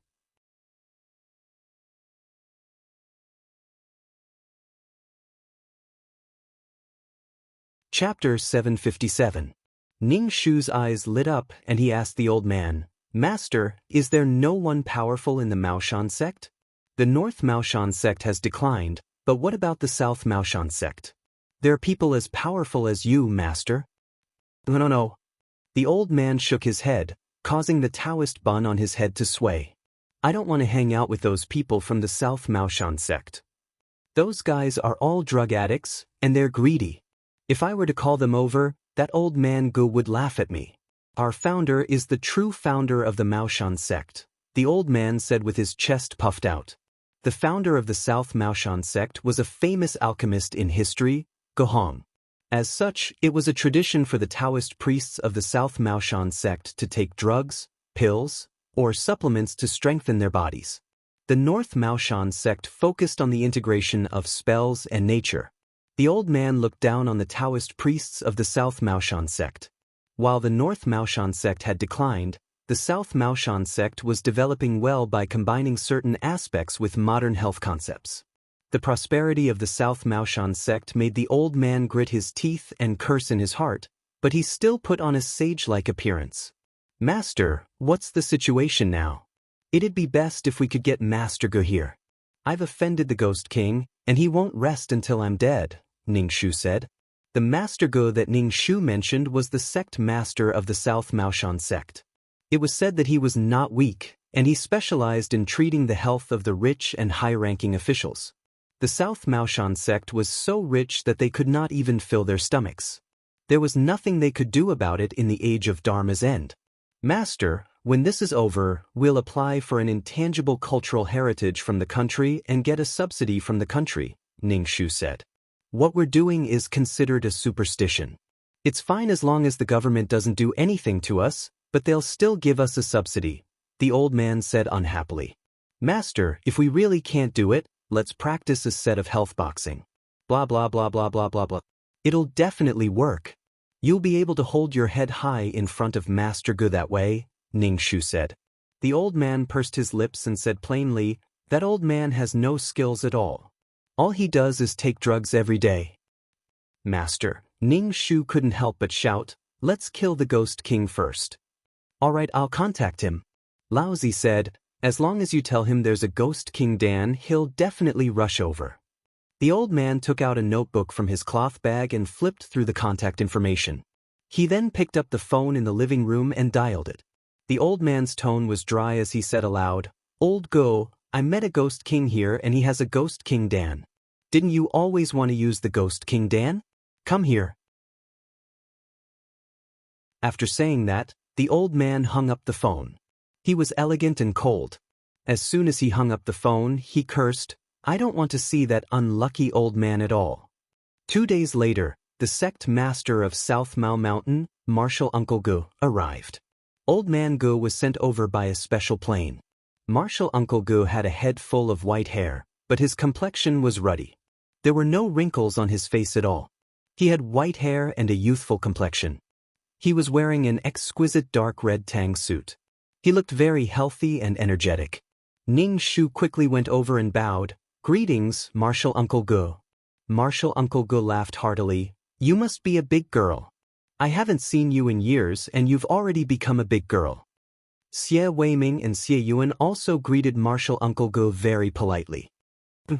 The old man sitting on the sofa snorted coldly. Martial Uncle Gu walked over to the old man and sat beside him. The old man's shabby Taoist robes made him look even more lonely. One was high-spirited and elegant, while the other carried the mark of life.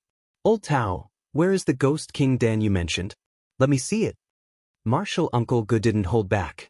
The old man rolled his eyes. Call me Senior Brother Tao. The Ghost King Dan is obviously with the Ghost King. Do you want me to give it to you for free? Dream on. How much is it? I'll give you the money. Martial Uncle Gu said as he took out a check. The old man immediately sneered, You're rich. I don't care about your stinky money. As a Taoist priest of Mao Mountain, you changed your name and started a company. You're deceiving your master. Then what do you want?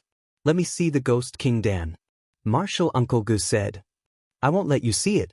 What can you do? The old man said with his neck sticking out. Ning Shu had a sense of déjà vu when he saw the two domineering CEOs and their dainty wives online. He wiped his sweat and explained the whole story to Old Man Gu. Martial Uncle Gu heard and glanced at the old man. After all this time, the Ghost King Dan isn't with you. Martial Uncle Gu said as he put away the check. He didn't plan to write a check for the old man. The old man looked at the check and said, You people of South Mao Mountain have too much money to burn. If you have the ability, Write me a check. Marshal Uncle Gu said with a smile, it's good to give some relief to those in the same trade. Who wants your relief?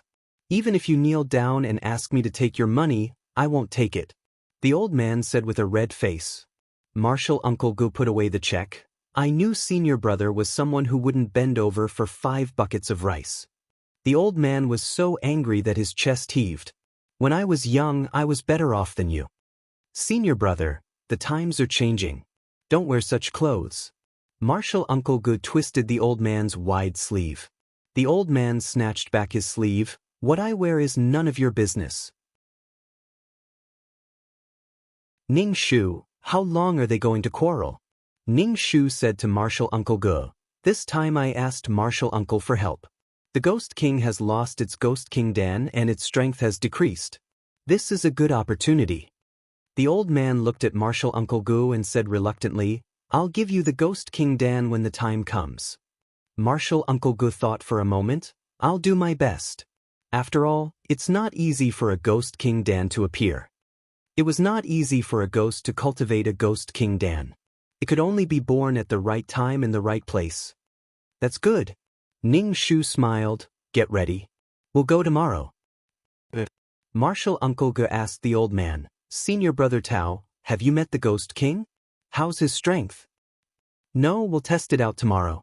The old man's expression became serious when they talked about business. While Marshal Uncle Gu and the old man were talking, Ning Shu went upstairs to prepare the things. Xie Yiyuan followed behind Ning Shu and asked, Is the person who just arrived also a Maoshan Taoist? Ning Shu nodded. Why are they so different? Xie Yiyuan scratched his head. Ning Shu glanced at Xie Yiyuan. If my master hears you, he'll kill you. Ning Shu put the spirit pearl and the compass in the cloth bag and carefully checked the tools in the bag. Tomorrow's activity was just to test Feng Yin's strength. It would be better if he could eliminate Feng Yin. Xie Yiyuan looked worried. If we provoke the Ghost King, we'll all be in trouble. Xie Yiyuan felt miserable. Why did this happen to his family?